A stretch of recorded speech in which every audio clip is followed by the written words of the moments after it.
ആധുനിക ലോകം അതിന്റെ എല്ലാ തലങ്ങളിലും അരിഷ്ടതയിലൂടെ കടന്നുപോകുന്ന കാഴ്ച നമുക്ക് കാണുവാൻ സാധിക്കും. We are witnessing that the modern world is marching forward in every respect in a most wretched situation. ഒരു ചുരുങ്ങിയ സമയം കൊണ്ട് ആയിരക്കണക്കിന് മനുഷ്യരെ ഈ ഭൂമുഖത്ത് നിന്ന് പ്രകൃതിക്ഷോഭങ്ങൾ തുടച്ചു മാറ്റിക്കളഞ്ഞു. With a limited time due to natural calamities, thousands of people were annihilated from the surface of the soil. പതിനായിരക്കണക്കിന് ജനങ്ങൾ സർവ്വ നഷ്ടപ്പെട്ട് നിരാലംബരായി ഈ ലോകത്തിൽ ജീവിക്കുന്നു. 10,000 people lost everything and they live the days mere destitutes. ലോകത്തിലാകമാനമുള്ള രാഷ്ട്രീയ ചിത്രം ആശാവഹമായ കാഴ്ചയാണ് നമുക്ക് തരുന്നത്. Throughout the world we come to see about a horrific and terrific picture in the world. ഭരണകൂടങ്ങൾ ഇളകിയാടുന്ന കാഴ്ച നമ്മൾ കണ്ടുകൊണ്ടേയിരിക്കുന്നു. Further, we are witnesses that the governance and the governments are being overthrown. സമൂഹത്തിന്റെ ധാർമ്മികത അതിന്റെ ഏറ്റവും അടിത്തട്ടിലേക്ക് കടന്നു വന്നിരിക്കുന്നത് നമുക്ക് കാണുവാൻ സാധിക്കും. The moral of the society is completely plunged into the yonder path. വഞ്ചനയും കാപട്യവും സമൂഹത്തിന്റെ മുഖമുദ്രയായി മാറ്റപ്പെട്ട് കഴിഞ്ഞിരിക്കുന്നു. Hypocrisy and deception have become the facet of every society. മനുഷ്യന്റെ മനസാക്ഷ്യം മരവിച്ചു പോയോ എന്ന് ചിന്തിക്കത്തക്ക നിലവാരത്തിൽ പിഞ്ചു കുഞ്ഞുങ്ങളെ പോലും ദാരുണമായി പീഡിപ്പിക്കുന്ന കാഴ്ച ഇന്നത്തെ ചുറ്റുപാടുകൾ നമുക്ക് കാണുവാൻ സാധിക്കുന്നു. Not to problems the thought that with the human conscience have frozen, even children are just meted out to afflictions. Therefore, we witness such miserable sights in the present society. ചുരുക്കത്തിൽ നമ്മൾ ചിന്തിക്കുമ്പോൾ ലോകത്തിൽ ചുറ്റുപാടുമുള്ള മനുഷ്യർ അസമാധാനത്തിലും ജീവിക്കുന്ന നമുക്ക് കാണുവാൻ സാധിക്കുന്നു. In short, we understand all human beings under the sun spend the days in total frustration and peacelessness. പ്രിയമുള്ളവരെ, വാസ്തവമായി നമ്മൾ ഭാഗ്യമുള്ള ഒരു സമൂഹം തന്നെ. Beloved people of God, indeed we are a privileged band of people. കാരണം ദൈവം തന്റെ സമാധാനം നമ്മുടെ ഹൃദയങ്ങളിൽ പകർന്നു തന്നിരിക്കുന്നു. The basic reason is God has shed abroad in our heart His own peace. അവന്റെ സ്നേഹം നമ്മുടെ ഹൃദയങ്ങളിൽ പകർന്നു തന്നിരിക്കുന്നു. His love has been shed abroad in our heart. ഈ ദുഷ്ടലോകത്തിൽ അവന്റെ അളവില്ലാത്ത കൃപ തന്ന നമ്മെ ഓരോ ദിവസവും നടത്തിക്കൊണ്ടിരിക്കുന്നു. In this wicked world, His immeasurable grace has been bestowed upon us. The Lord has been leading us marvelously. ഓരോ ദിവസവും ജീവനും ഭക്തിക്കും വേണ്ടതെല്ലാം കർത്താവ് നമുക്ക് സൗജന്യമായി തന്നുകൊണ്ടിരിക്കുന്നു. Every day the Lord provides what is required for the godliness and life. നമ്മുടെ ദൈവം നമ്മുടെ നല്ല ആലോചനക്കാരനായി നമ്മെ വഴി നടത്തിക്കൊണ്ടേയിരിക്കുന്നു. Our God is a mighty counselor and has been leading us wonderfully. നമ്മെ സ്നേഹിക്കുവാനും നമ്മെ നടത്തുവാനും വിശുദ്ധന്മാരെയും ദൈവം തന്നിരിക്കുന്നു. Not to love us, not to guide us, not to lead us, even saints have been given. സന്തോഷിക്കുവാനും ആശ്വസിക്കുവാനും ദൈവം നല്ല കൂട്ടായ്മയും ദൈവം നമുക്ക് തന്നിരിക്കുന്നു. To rejoice and to get comforted, the Lord has granted us a pleasant fellowship. ഈ സന്തോഷം അനുഭവിക്കുന്ന എത്രയധികം മക്കൾ ഇന്ന് രാത്രി ഇവിടെ കടന്നു വന്നവരിലുണ്ട്. Tonight of this congregation, how many people of God want to enjoy this one? ദൈവസന്നിധി പ്രമോദവും സന്തോഷവും വാസ്തവമായി ഞാൻ അനുഭവിക്കുന്നുവെന്ന് ധൈര്യത്തോടെ പറയുവാൻ കഴിയുന്ന മക്കൾ നന്ദിയുള്ളവരായ കരങ്ങൾ ഉയർത്തി ദൈവത്തിന് മഹത്വം കൊടുത്തുകൊണ്ട് ഒരു ഹല്ലേലൂയ പറഞ്ഞോട്ടെ. ആനന്ദമേ പരമാനന്ദമേ താതന്റെ സന്നിധി ആനന്ദമേ താതന്റെ സന്നിധി ആനന്ദമേ എന്നാനന്ദം സിയോൻ പുരമേ എന്നാനന്ദം സിയോൻ പുരമേ ആനന്ദമേ പരമാനന്ദമേ താതന്റെ സന്നിധി ആനന്ദമേ താതന്റെ സന്നിധി ആനന്ദമേ എന്നാനന്ദം സിയോൻ പുരമേ എന്നാനന്ദം സിയോൻ പുരമേ ആനന്ദമേ പരമാനന്ദമേ താതന്റെ സന്നിധി ആനന്ദമേ താതന്റെ സന്നിധി ആനന്ദമേ എന്നാനന്ദം സിയോൻ പുരമേ എന്നാനന്ദം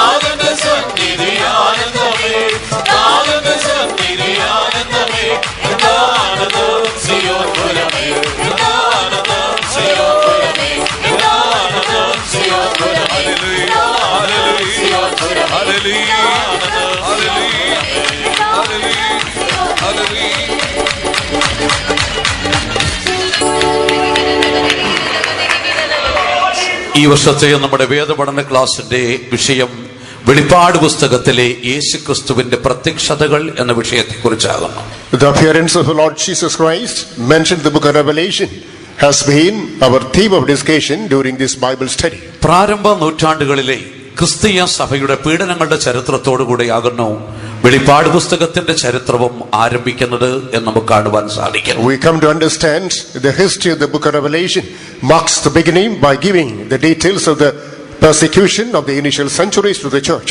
നീറോ ചക്രവർത്തിയുടെ കാലഘട്ടം മുതൽ ഡയോക്ലീഷ്യന്റെ കാലഘട്ടം വരെ നീണ്ടുനിന്ന ഭയങ്കരമായ 10 ക്രിസ്തീയ പീഡനങ്ങളുടെ ചരിത്രങ്ങളെ സഭാചരിത്രത്തിൽ നമുക്ക് കാണുവാൻ സാധിക്കുന്നു. In the history of the church, we come to read about the heinous persecutions starting during the days of Nero and continuing during the days of Domitian Caesar.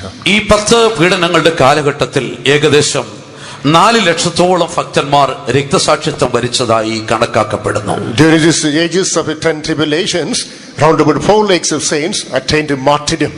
AD 54-നും 68-നും ഇടയ്ക്കുള്ള കാലഘട്ടത്തിൽ നീറോ ചക്രവർത്തിയുടെ ഭരണകാലഘട്ടത്തിലാകുന്നു ഒന്നാമത്തെ ക്രിസ്തീയ പീഡനങ്ങൾ ആരംഭിക്കുന്നത്. The first Christian tribulation marked the beginning during the days of Nero, that is ranging from AD 54 to 68. ഈ കാലഘട്ടത്തിൽ മാത്രം ഏകദേശം 40,000 ഭക്തന്മാർ രക്തസാക്ഷിത്വം വരിച്ച് കർത്താവിന്റെ സന്നിധിയിൽ ചേർക്കപ്പെടുവാനിടയായി തീർന്നു. During this first phase itself, round about 40,000 saints attained martyrdom and they got collected to the presence of God. ആദ്യകാല അപ്പോസ്തലന്മാരൊക്കെയും ഈ കാലഘട്ടത്തിൽ രക്തസാക്ഷിത്വം വരിച്ചുവെന്ന് ചരിത്രം നമ്മെ പഠിപ്പിക്കുന്നു. All the apostles during the first phase attained martyrdom, this we understand from the history. വിശുദ്ധ പത്രോസ് യെരുശലേമിൽ വെച്ച് തലകീഴായി ക്രൂശിക്കപ്പെട്ടു. Saint Peter was crucified upside down at Jerusalem. തന്റെ സഹോദരനായ അന്ത്രയോസ് അഖായയിൽ വെച്ച് ക്രൂശിക്കപ്പെട്ടുവെന്ന് ചരിത്രം പറയുന്നു. History says his brother Andrews was crucified at Achaia. തന്റെ ശിഷ്യനായിരുന്ന ഫിലിപ്പോസിനെ കല്ലെറിഞ്ഞതിന് ശേഷം അവനെ ഒരു തൂണിൽ കെട്ടിത്തൂക്കി കൊന്നുവെന്നാണ് ചരിത്രം പറയുന്നത്. His brother Philip, after pelted with the stones, he was kept to the mast and he was also just persecuted and killed. മറ്റൊരു ശിഷ്യനായിരുന്ന ബർത്തലോമയെ തീക്കകത്തേക്ക് വലിച്ചെറിഞ്ഞ് ചുട്ടുകൊല്ലുകയുണ്ടായി. And the disciple Bartholomew was hustled into the furnace of fire and he was burned to death. അൽഫായുടെ മകനെ യാക്കോബിനെ ഗദ കൊണ്ട് അടിച്ചു കൊന്നു. James the son of Alpha, he was subjected to beast cruelties by them all. Nero ചക്രവർത്തിയുടെ കാലഘട്ടത്തിൽ തന്നെ അപ്പോസ്തോലിക പിതാക്കന്മാരൊക്കെയും രക്തസാക്ഷിത്വം വരിക്കുവാനിടയായി തീർന്നു. During the days of Nero the emperor, all the apostles, the patriarchs had to die as martyrs. AD 80-നും 96-നും ഇടയ്ക്കുള്ള Domitian ചക്രവർത്തിയുടെ കാലഘട്ടത്തിലാകുന്നു രണ്ടാമത്തെ ക്രിസ്തീയ പീഡ ആരംഭിക്കുന്നത്. The second phase of Christian tribulation that is started during the days of Caesar Domitian, ranged from 80 to 96 AD. ഭൂമുഖത്ത് നിന്ന് ക്രിസ്ത്യാനികളെ മുഴുവനുമായി തുടച്ചു മാറ്റുമെന്ന ദൃഢപ്രതിജ്ഞയോടെയാകുന്നു Domitian അധികാരത്തിലേക്ക് കടന്നു വരുന്നത്. With a swearing pledge that he wanted to mop out all the Christians from the surface of the soil, he came to the throne. ദൈവമായി തന്നെ ആരാധിക്കണമെന്ന് താൻ പരസ്യ പ്രഖ്യാപനം നടത്തി. He made an open declaration that he must be worshipped as God. നമ്മുടെ കർത്താവും ദൈവവുമായി Domitian ചക്രവർത്തി എന്ന പ്രഖ്യാപനത്തോടു കൂടിയാകുന്നു തന്റെ കൽപ്പനകൾ ഓരോന്നും പുറത്തു വന്നത്. And he came out with the commandments that he himself should be worshipped as a God and the Almighty. തന്നെ ദൈവമെന്ന് ആരാധിക്കാത്തവരെയൊക്കെയും താൻ കൊന്നൊടുക്കുവാനിടയായി തീരുകയുണ്ടായി. Whoever was reluctant to worship as God, he completely massacred.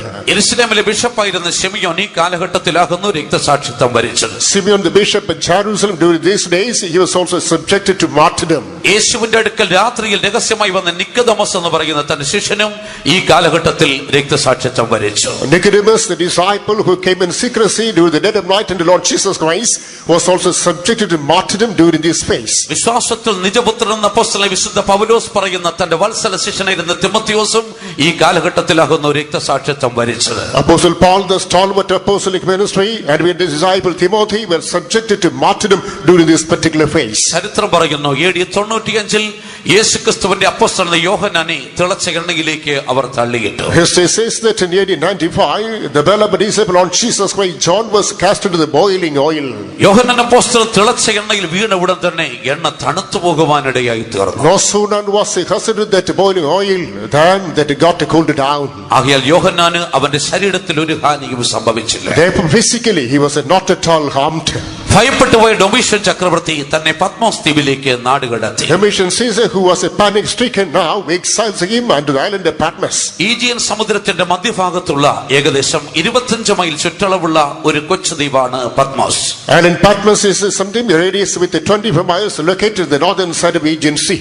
ആ കാലത്തെ രാജ്യാന്തര കുറ്റവാളികളായിരുന്നു ഈജിയൻ സമുദ്രത്തിന് നടുക്കുള്ളതായ പത്മോസ് ദ്വീപിലേക്ക് നാടുകടത്തപ്പെട്ടിരുന്നത്. In those days, people who weren't expected to commit this some treachery would be banished under this particular island of Patmos. ധാരാളം ഖനികളാൽ നിറയപ്പെട്ട ഒരു ദ്വീപായിരുന്നു പത്മോസ് ദ്വീപ്. Patmos is an island that was crammed with plenty of mines. നാടുകടത്തപ്പെട്ട കുറ്റവാളികൾ ഈ ഖനിയിൽ കിരാടമായി പണിയെടുപ്പിച്ച് അവർ കൊല്ലപ്പെടുവാനിടയായി തീർന്നു. The banished prisoners would be subjected to beast atrocities.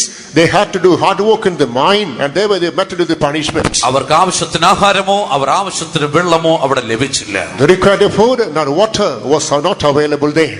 Aegean കടലിടുക്കിലൂടെ കടന്നു പോകുന്ന കപ്പലുകളെ കൊള്ളയിട്ടായിരുന്നു അവർ ഉപജീവനം കഴിച്ചിരുന്നത്. By pirating the ships that passed through the pass, these people had their bread.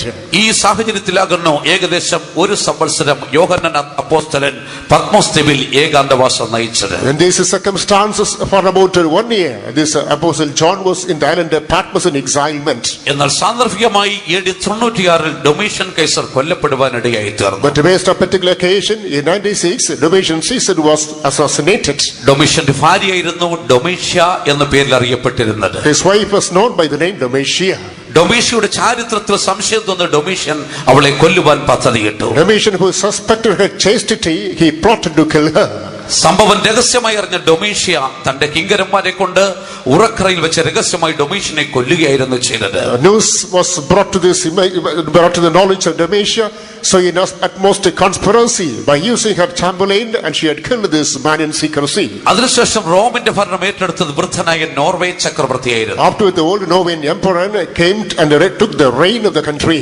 Norway ചക്രവർത്തി അധികാരമേറ്റുടൻ ആദ്യം ചെയ്യുന്ന പ്രവൃത്തി പത്മോസ് ദ്വീപിൽ യോഹന്നാനെ മടക്കി വരുത്തുക എന്നുള്ളതായിരുന്നു. After coming to the throne, the foremost thing that he had done is that he restored John, who was in the island of Patmos. ചരിത്രം പറഞ്ഞ യോഹന്നാൻ യെരുശലേമിലേക്ക് മടങ്ങി വന്നു. യെരുശലേം സഭയിൽ വീണ്ടും ശുശ്രൂഷ ചെയ്ത് തന്റെ 100ാമത്തെ വയസ്സിൽ സ്വാഭാവിക മരണം വരിച്ച് ഈ ലോകത്ത് നിന്ന് മാറ്റപ്പെടുകയുണ്ടായി. History says that John came back and he engaged his ministry in that particular church in Jerusalem at the age of 100, and he got to the presence of God by meeting the natural death. Patmos ദ്വീപിലെ തന്റെ ജീവിത കാലഘട്ടത്തിൽ 4 ആത്മവ്യവസ്ഥകളിലായി യോഹന്നാന് ലഭിച്ച 50ഓളം ദർശനങ്ങളുടെ സമാഹാരമാകുന്നു വെളിപ്പാട് പുസ്തകം എന്ന് പറഞ്ഞിരിക്കുന്നത്.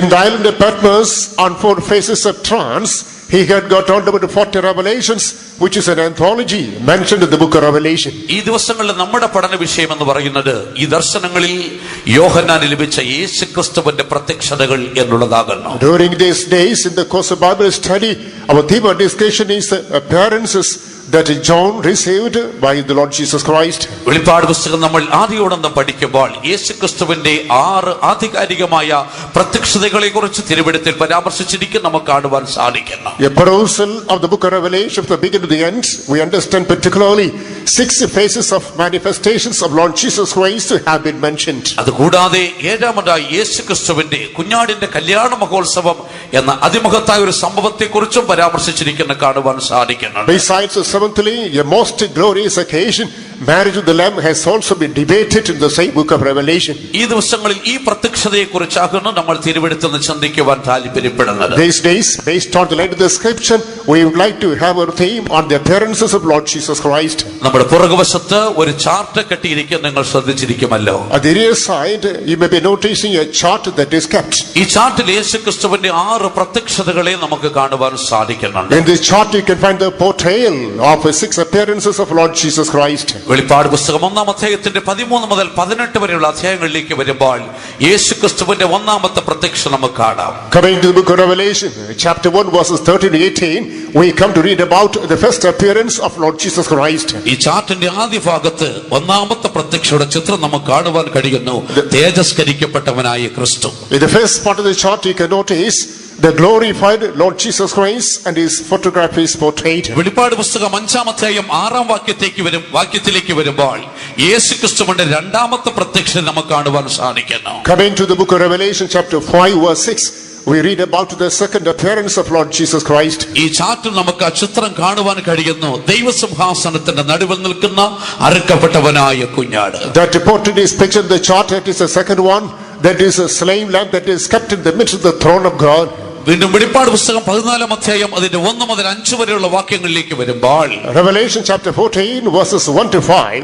യേശുക്രിസ്തുവിന്റെ മൂന്നാമത്തെ പ്രത്യക്ഷതയെ നമുക്ക് കാണുവാൻ സാധിക്കുന്നു. Third manifestation of Lord Jesus Christ is portrayed there. ഈ ചാർട്ടിൽ അതിന്റെ ചിത്രം നമുക്ക് കാണുവാൻ സാധിക്കുന്നു. The same chart again we come to have the picture of the same. Zion മലയിൽ നിൽക്കുന്ന 1,44,000 പേരോടുകൂടെ കുഞ്ഞാടായി അവൻ വെളിപ്പെടുന്നു. Lord Jesus Christ appears as a lamb along with 1,44,000 people that is stand on Mount Zion. വെളിപ്പാട് പുസ്തകം 14 അധ്യായത്തിന്റെ 14 മുതൽ 16 വരെയുള്ള വാക്യങ്ങളിലേക്ക് കടന്നു വരുമ്പോൾ ക്രിസ്തുവിന്റെ നാലാമത്തെ പ്രത്യക്ഷതയെ നമുക്ക് കാണുവാൻ സാധിക്കുന്നു. Revelation chapter 14 verses 14 to 16 we get a clear picture about the fourth manifestation of Lord Jesus Christ. ഈ ചാർട്ടിൽ നമുക്ക് അതിന്റെ ചിത്രം കാണുവാൻ സാധിക്കുന്നുണ്ട്. The same chart we get a glimpse of the picture of the same. ഈ മേഘത്തിൽ തലയിൽ പൊൻകിരീടം വെച്ച് കയ്യിൽ അരിവാളുമായി നിൽക്കുന്ന മനുഷ്യപുത്രനെ കാണുവാൻ സാധിക്കുന്നു. We read the Son of Man with a golden crown on the head, with a sickle on the head, and coming with the clouds. വെളിപ്പാട് പുസ്തകം 19 അധ്യായത്തിന്റെ 11 മുതൽ 14 വരെയുള്ള വാക്യങ്ങളിലേക്ക് വരുമ്പോൾ അവന്റെ അഞ്ചാമത്തെ പ്രത്യക്ഷതയെ കാണുവാൻ സാധിക്കുന്നു. Revelation chapter 19 verses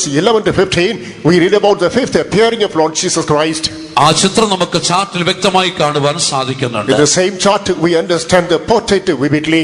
ഹർമഗദോൻ യുദ്ധത്തിന് വേണ്ടി വെള്ളക്കുതിരപ്പുറത്ത് പ്രത്യക്ഷപ്പെടുന്ന ക്രിസ്തുവിനെ അവിടെ കാണുന്നു. There's the portrait of Lord Jesus Christ appearing on the white throne in not ways the battle of Armageddon. വെളിപ്പാട് പുസ്തകം 20 അധ്യായം 11 മുതൽ 14 വരെ വാക്യങ്ങളിലേക്ക് വരുമ്പോൾ ക്രിസ്തുവിന്റെ ആറാമത്തെ പ്രത്യക്ഷതയെ നമുക്ക് കാണുവാൻ സാധിക്കുന്നു. Book of Revelation chapter 20 verse 11 to 14 we read about the sixth manifestation of Lord Jesus Christ. ഈ ചിത്രത്തിലേക്ക് നമ്മുടെ ശ്രദ്ധയെ കൊണ്ടുവരുമ്പോൾ അന്തിമ ന്യായവിധിക്ക് വേണ്ടി വെള്ള സിംഹാസനത്തിൽ ഇരിക്കുന്ന ക്രിസ്തുവിന്റെ പ്രത്യക്ഷതയെ കാണുവാൻ കഴിയുന്നു. When we draw our attention onto this particular chart, we understand Lord Jesus Christ seated on the white throne not to execute judgment.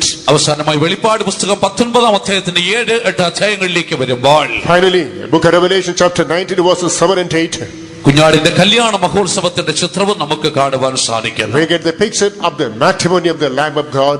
യേശുക്രിസ്തുവിന്റെ ഈ പ്രത്യക്ഷതകളെ കുറിച്ചാകുന്ന ഈ ദിവസങ്ങൾ ദൈവം തരുന്ന സമയപരിധിക്കും കൃപയ്ക്കും ഒത്തവണ്ണം നമ്മൾ തിരുവെഴുത്തിൽ ചിന്തിക്കുവാൻ താല്പര്യപ്പെടുന്നത്. Based on the grace and time that the Lord Jesus Christ gives, we shall be dealing with these themes portrayed here. അത് മാത്രമല്ല വെളിപ്പാട് പുസ്തകത്തിലേക്ക് വീണ്ടും നമ്മൾ കടന്നു വരുമ്പോൾ യേശുക്രിസ്തുവിനെ വിവിധ നാമങ്ങളിൽ അവിടെ വിളിക്കുന്നത് നമുക്ക് കാണുവാൻ സാധിക്കുന്നു. Even further in the same book of Revelation, when we draw our attention, we understand this Lord Jesus Christ is addressed in different names. പ്രധാനമായും 10 പേരുകളിലാകുന്ന വെളിപ്പാട് പുസ്തകത്തിൽ ക്രിസ്തുവിനെ പരാമർശിക്കുന്നത്. Importantly, in the book of Revelation, Lord Jesus Christ is portrayed on 10 different names. ഒന്നാമത് ഇരിക്കുന്നവൻ, ഇരുന്നവൻ, വരുന്നവൻ എന്ന് അവിടെ അവനെ കുറിച്ച് പറഞ്ഞിരിക്കുന്നു. The first context the name given is one who was, one who is, and one who is to come.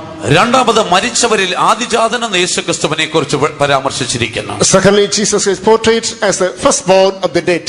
മൂന്നാമത് ഭൂരാജാക്കന്മാർക്ക് അധിപതി എന്നും യേശുക്രിസ്തുവിനെ വെളിപ്പാട് പുസ്തകത്തിൽ വിളിക്കുന്നുണ്ട്. Thirdly, Lord Jesus addressed the one who is to appear before the king to the earth. നാലാമത് അൽഫ omega എന്നും യേശുക്രിസ്തുവിനെ വിളിക്കുന്നു. Fourthly, he addressed the Alpha and Omega. അഞ്ചാമത് യഹൂദ ഗോത്രത്തിൽ സിംഹമെന്നും യേശുക്രിസ്തുവിനെ വിളിക്കുന്നുണ്ട്. Fifthly, Jesus is branded as the lion of the tribe of Judah. ആറാമതായി ദാവീദിന്റെ വേര് എന്നും വെളിപ്പാട് പുസ്തകത്തിൽ യേശുക്രിസ്തുവിന് നാമമുണ്ട്. Sixthly, in the book of Revelation, Jesus has the name, he is the root of David.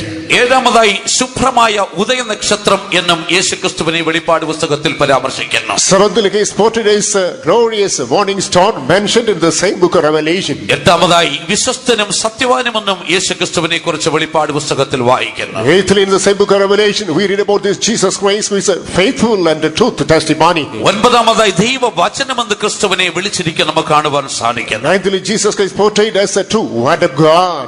അവസാനമായി യേശുവിനെ ആമേൻ എന്ന് വിളിക്കുന്നതും കാണുവാൻ സാധിക്കുന്നു. Finally, Jesus is called Amen. ഈ വിധത്തിൽ 10 നാമങ്ങളിൽ ക്രിസ്തുവിനെ വെളിപ്പാട് പുസ്തകത്തിൽ പരാമർശിച്ചിരിക്കുന്ന നമുക്ക് കാണുവാൻ സാധിക്കും. Thus in the book of Revelation, Jesus Christ is portrayed in 10 empty names. നമ്മുടെ പഠന വിഷയം യേശുക്രിസ്തുവിന്റെ പ്രത്യക്ഷതകൾ എന്നുള്ളതാകുന്നു. Our theme of discussion is the manifestations of Jesus Christ. പ്രാരംഭമായി യേശുക്രിസ്തുവിന്റെ ഒന്നാമത്തെ പ്രത്യക്ഷതയിലേക്ക് നമ്മുടെ ശ്രദ്ധയെ നമുക്ക് കൊണ്ടുപോകാം. Introductorily, let's draw our attention onto the first appearing of Lord Jesus Christ. വെളിപ്പാട് പുസ്തകം 1-ാം അധ്യായത്തിന്റെ 13 മുതൽ 18 വരെയുള്ള വരെയുള്ള വാക്യങ്ങളിൽ ആ പ്രത്യക്ഷതയെ നമുക്ക് കാണുവാൻ സാധിക്കുന്നുണ്ട്. In the book of Revelation, chapter 1, verses 13 to 18, we read about the first appearing of Lord Jesus Christ. ആ പ്രത്യക്ഷതയ്ക്ക് തേജസ്കരിക്കപ്പെട്ട ക്രിസ്തു എന്ന് നമുക്ക് പേര് കൊടുക്കുവാൻ സാധിക്കും. That appearing can be branded the name, the glorified Jesus Christ. വെളിപ്പാട് പുസ്തകം 1-ാം അധ്യായത്തിന്റെ 10-ാം വാക്യത്തിലേക്ക് നമ്മൾ കടന്നു വരുമ്പോൾ, When we come to the book of Revelation, chapter 1, verse number 10, കർത്തൃദിവസത്തിൽ ഞാൻ ആത്മവിവശനായി എന്ന യോഹന്നാന്റെ പരാമർശത്തോടു കൂടിയാകുന്നു വെളിപ്പാട് പുസ്തകത്തിലെ 50 ദർശനങ്ങളും ആരംഭിക്കുന്നത്. with the description, on the day of the Lord, I was in the spirit. This all the 50 revelations portrayed in the book of Revelation, marking the beginning. യോഹന്നാന്റെ 1-ാമത്തെ ആത്മവിവശതയിലാകുന്നു തേജസ്കരിക്കപ്പെട്ട ക്രിസ്തുവിനെ അവൻ കാണുന്നത്. It is the first trance of the spirit only. He had the visitation of Lord Jesus Christ, who is in the glorified state. ആത്മവിവശതയിലായി തീർന്ന യോഹന്നാൻ ഇപ്രകാരം ഒരു ശബ്ദം കേട്ടു. John, who is in the spirit, now he has a voice. നീ കാണുന്നത് ഒരു പുസ്തകത്തിൽ എഴുതുക. What is he? Simply note down in a book. എഴുതിയിരിക്കുന്നത് എഫെസോസ്, സ്മുർന എന്നീ സഭകൾക്കും, And you know what is it under the church of Ephesus, Smyrna, Pergamos, Thyatira എന്ന സഭകൾക്കും, Pergamos and Thyatira, Sardis, Philadelphia, Laodicea എന്നീ സഭകൾക്കും അയച്ചു കൊടുക്കുക എന്ന് പറയുന്ന ഒരു ശബ്ദം കേട്ടു. sent to the church of Sardis, Philadelphia and Laodicea. കാഹളനാദത്തിനൊത്ത ഈ ശബ്ദം എന്താണെന്ന് കേൾക്കുവാൻ വേണ്ടി യോഹന്നാൻ തലതിരിഞ്ഞൊന്ന് നോക്കി. As John inclined to listen to the voice, which is as glorious as that of a trumpet. അവിടെയാണ് യോഹന്നാന് തേജസ്കരിക്കപ്പെട്ട ക്രിസ്തുവിന്റെ ദർശനം ലഭിക്കുന്നത്. It is then he had the vision of the glorified Jesus Christ. വെളിപ്പാട് പുസ്തകം 1-ാം അധ്യായം 13 മുതൽ 16 വരെയുള്ള വാക്യങ്ങളിലേക്ക് നമ്മൾ കടന്നു വരുമ്പോൾ, When we focus our attention onto the book of Revelation, chapter 1, verses 13 to 16, യോഹന്നാന് ലഭിക്കുന്ന തേജസ്കരിക്കപ്പെട്ടവനായ ക്രിസ്തുവിന്റെ 10 സവിശേഷതകളെ നമുക്ക് കണ്ടെത്തുവാൻ സാധിക്കുന്നുണ്ട്. the 10 attributes of glorified Lord Jesus Christ are manifested under John the Apostle. പ്രാരംഭമായി ആ വചനത്തിന്റെ ധ്യാനത്തിന് വേണ്ടി വെളിപ്പാട് പുസ്തകം 1-ാം അധ്യായം 13 മുതൽ 16 വരെയുള്ള വാക്യങ്ങൾ നമുക്ക് വായിച്ചു നോക്കാം. Introductory for the meditation of these things, let's move on to the book of Revelation, chapter 1, read verses 13 to 16. തിരിഞ്ഞപ്പോൾ 7 പൊൻനില വിളക്കുകളെയും നിലവിളക്കുകളുടെ നടുവിൽ നിലയങ്കി ധരിച്ച് മാറത്ത് പൊൻകച്ച കെട്ടിയവനായി മനുഷ്യപുത്രനോട് സദൃശനായവനെയും കണ്ടു.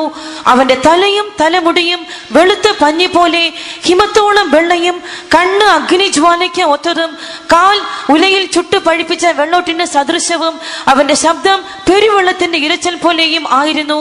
അവന്റെ വലം കൈയിൽ 7 നക്ഷത്രമുണ്ട്. അവന്റെ വായിൽ നിന്ന് മൂർച്ചയേറിയ ഇരുവായ്ത്തലയുള്ള വാൾ പുറപ്പെടുന്നു. അവന്റെ മുഖം സൂര്യൻ ശക്തിയോടെ പ്രകാശിക്കുന്നത് പോലെ ആയിരുന്നു. അതിന്റെ 13-ാം വാക്യത്തിലേക്ക് വീണ്ടും നമ്മൾ മടങ്ങി വരുമ്പോൾ, Again, when we draw attention to verse number 13, തേജസ്കരിക്കപ്പെട്ടവനായ ക്രിസ്തുവിന്റെ 3 സവിശേഷതകളെ അവിടെ വിവരിച്ചിരിക്കുന്ന കാണുവാൻ സാധിക്കുന്നു. 3 important characteristics of the glorified Lord Jesus Christ are portrayed there. ഒന്ന്, അവൻ 7 നിലവിളക്കുകളുടെ നടുവിൽ നിൽക്കുന്നുവെന്ന് പറഞ്ഞിരിക്കുന്നു. The first one, he is standing in the midst of 7 candlesticks. 2, അവൻ ഒരു നിലയങ്കി ധരിച്ചിരിക്കുന്നതായി യോഹന്നാൻ കാണുകയാകുന്നു ചെയ്യുന്നത്. Secondly, he was putting on a garment down to the feet. 3, അവന്റെ മാറിൽ ഒരു പൊൻകച്ച ഉള്ളതായി യോഹന്നാൻ കാണുന്നു. Third, there is a golden girdle with which he is girt. അതിന്റെ 14-ാം വാക്യത്തിലേക്ക് നമ്മൾ കടന്നു വരുമ്പോൾ തേജസ്കരിക്കപ്പെട്ട ക്രിസ്തുവിന്റെ 2 സവിശേഷതകൾ യോഹന്നാൻ അവിടെ വെളിപ്പെടുത്തുന്നുണ്ട്. Coming to verse number 14, the glorified Jesus Christ, 2 attributes are portrayed there. അവന്റെ തലയും തലമുടിയും വെളുത്ത് ഹിമത്തോളം വെണ്മയുള്ളതായിരിക്കുന്നു എന്നിവിടെ പരാമർശിച്ചിരിക്കുന്നു. It is portrayed his head and his as white as wool and snow. അവന്റെ കണ്ണ് അഗ്നിജ്വാല പോലെ മിന്നിക്കൊണ്ടിരിക്കുന്നതായി യോഹന്നാൻ കാണുന്നു. His eyes are burning like a flame. അതിന്റെ 15-ാം വാക്യത്തിലേക്ക് വീണ്ടും നമ്മൾ കടന്നു പോകുമ്പോൾ, Same chapter, verse number 15. തേജസ്കരിക്കപ്പെട്ട ക്രിസ്തുവിന്റെ 2 സവിശേഷതകൾ അവിടെ കാണുവാൻ സാധിക്കുന്നുണ്ട്. 2 special features of the glorified Jesus Christ have been mentioned today. അവന്റെ കാൽ ഉലയിൽ ചുട്ടുപഴിപ്പിച്ച വെള്ളോട്ടിന് സദൃശ്യമായിരിക്കുന്നു. His feet likened the bronze that is burnt in the furnace. അവന്റെ ശബ്ദം പെരുവെള്ളത്തിന്റെ ഇരച്ചിൽ പോലെയാകുന്ന യോഹന്നാൻ കേൾക്കുന്നത്. His voice is as a sound of many waters. അതിന്റെ 16-ാം വാക്യത്തിലേക്ക് നമ്മൾ കടന്നു വരുമ്പോൾ, Coming to verse number 16. തേജസ്കരിക്കപ്പെട്ട ക്രിസ്തുവിന്റെ 3 സവിശേഷതകൾ അവിടെ യോഹന്നാൻ എഴുതിയിരിക്കുന്നു. 3 virtues of the glorified Lord Jesus Christ are branded there. അവന്റെ വലങ്കയിൽ 7 നക്ഷത്രങ്ങളുണ്ട്. 7 stars in his right hand. അവന്റെ വായിൽ നിന്ന് മൂർച്ചയേറിയ ഇരുവായ്ത്തല വാൾ പുറപ്പെടുന്നതായി യോഹന്നാൻ കാണുന്നു. 2 edges sharpened sword coming out of his mouth. അവന്റെ മുഖം സൂര്യൻ ശക്തിയോടെ പ്രകാശിക്കുന്നത് പോലെ പ്രകാശിച്ചുകൊണ്ടേയിരിക്കുന്നു. And his countenance burning brilliantly as that of the shining of the sun. തേജസ്കരിക്കപ്പെട്ടവനായ ക്രിസ്തുവിന്റെ ക്രിസ്തുവിന്റെ ദർശനം ഈ നിലവാരത്തിലാകുന്നു യോഹന്നാന് ലഭിച്ചത്. So the vision that John the Apostle had of the glory of Lord Jesus Christ in this perspective. ആധികാരികമായി ഈ വിഷയത്തെക്കുറിച്ച് ചിന്തിക്കുവാൻ ഏറെ ദിവസങ്ങൾ നമുക്ക് ആവശ്യമാണ്. It needs plenty of days in order to have a detailed and authoritative interpretation. അതിപ്രധാനമായ വിഷയങ്ങളിലേക്ക് മാത്രം കടന്ന് നമുക്ക് അടുത്ത ഭാഗത്തേക്ക് കടന്നു പോകുവാൻ ശ്രമിക്കാം. Let us move on to the most important aspects and move on to the next portion. പ്രാരംഭമായി അതിന്റെ 13ാം വാക്യത്തിലേക്ക് നമ്മുടെ ചിന്തയെ മടക്കിക്കൊണ്ടു പോകാം. Introductorily, let us bring back our attention on to verse number 13. തേജസ്കരിക്കപ്പെട്ടവരായ ക്രിസ്തുവിന്റെ ദർശനത്തിൽ യോഹന്നാൻ ആദ്യം ശ്രദ്ധിക്കുന്നത് 7 നിലവിളക്കുകളെയാകുന്നു. With regard to the glory of Lord Jesus Christ, here John the Apostle notices 7 candlesticks. യേശു ക്രിസ്തു 7 നിലവിളക്കുകളുടെ നടുവിൽ നിൽക്കുന്നത് യോഹന്നാൻ കാണുകയാകുന്നു ചെയ്യുന്നത്. In the vision, Lord Jesus Christ is standing among 7 candlesticks. എന്താണ് ഈ നിലവിളക്കുകൾ എന്ന് പറഞ്ഞാൽ അർത്ഥമാക്കുന്നത്? What is meant by the candlesticks? വെളിപ്പാട് പുസ്തകം 1-ാം അധ്യായം 20-ാം വാക്യത്തിന്റെ അവസാന ഭാഗത്തേക്ക് വരുമ്പോൾ ആ നിലവിളക്കുകളുടെ ആത്മീക അർത്ഥം അവിടെ തന്നെ വെളിപ്പെടുത്തിയിട്ടുണ്ട്. Coming to the same book of Revelation chapter 1 verse number 20, the last part, the meaning of the 7 candlesticks has been mentioned. ഈ നിലവിളക്കുകൾ ഏഷ്യ മൈനറിലുള്ള 7 സഭകളെ വെളിപ്പെടുത്തി കാണിക്കുന്നു. The candlesticks speak about the 7 churches in Asia Minor. 7 എന്ന സംഖ്യയെക്കുറിച്ച് നമ്മൾ കുറെ കൂടെ ചിന്തിക്കേണ്ടിയിരിക്കുന്നു. And we have to move deeper into the meaning of the 7, the number. ക്രിസ്തീയ വേദശാസ്ത്ര പ്രകാരം 7 പൂർണ്ണതയെ വെളിപ്പെടുത്തുന്ന സംഖ്യയാകുന്നു. According to the scriptural aspects, 7 speaks about perfection. ആകയാൽ 7 സഭകൾ എന്ന വിഷയത്തെക്കുറിച്ച് നമ്മൾ ചിന്തിക്കുമ്പോൾ നമുക്ക് മനസ്സിലാക്കുവാൻ സാധിക്കുന്നത് ദൈവസഭയുടെ പൂർണ്ണത എന്ന വിഷയമാകുന്നു. Therefore, when we deal with the 7 churches, 7 speaks about the perfection of the church of God. ഇവിടെ സഭയെ ഒരു നിലവിളക്കിനോട് സാദൃശ്യപ്പെടുത്തിയിരിക്കും നമുക്ക് കാണുവാൻ സാധിക്കും. And in furtherance we notice here the church has been compared to a candlestick. ദൈവത്തിന്റെ വചനത്തിലേക്ക് നമ്മൾ കടന്നു വരുമ്പോൾ When we come to the word of God, സഭയെ നിലവിളക്കുന്ന നിലവാരത്തിൽ ആദ്യമായി പരാമർശിച്ചിരിക്കുന്നത് പുറപ്പാട് പുസ്തകത്തിലാണെന്ന് കാണുവാൻ സാധിക്കും. it is in the book of Exodus, for the first time in the Bible, this church is compared to the candlestick. ഒന്നാമത്തെ ദൈവത്തിന്റെ ആലയമായ സമാഗമന കൂടാരത്തിന്റെ തിരുനിവാസത്തിൽ ഉണ്ടായിരുന്നതായ നിലവിളക്ക് ദൈവത്തിന്റെ സഭയ്ക്ക് നിഴലായിരുന്നുവെന്ന് കാണുവാൻ സാധിക്കും. It is in the holy sanctuary, the tabernacle of the congregation, that was the first church.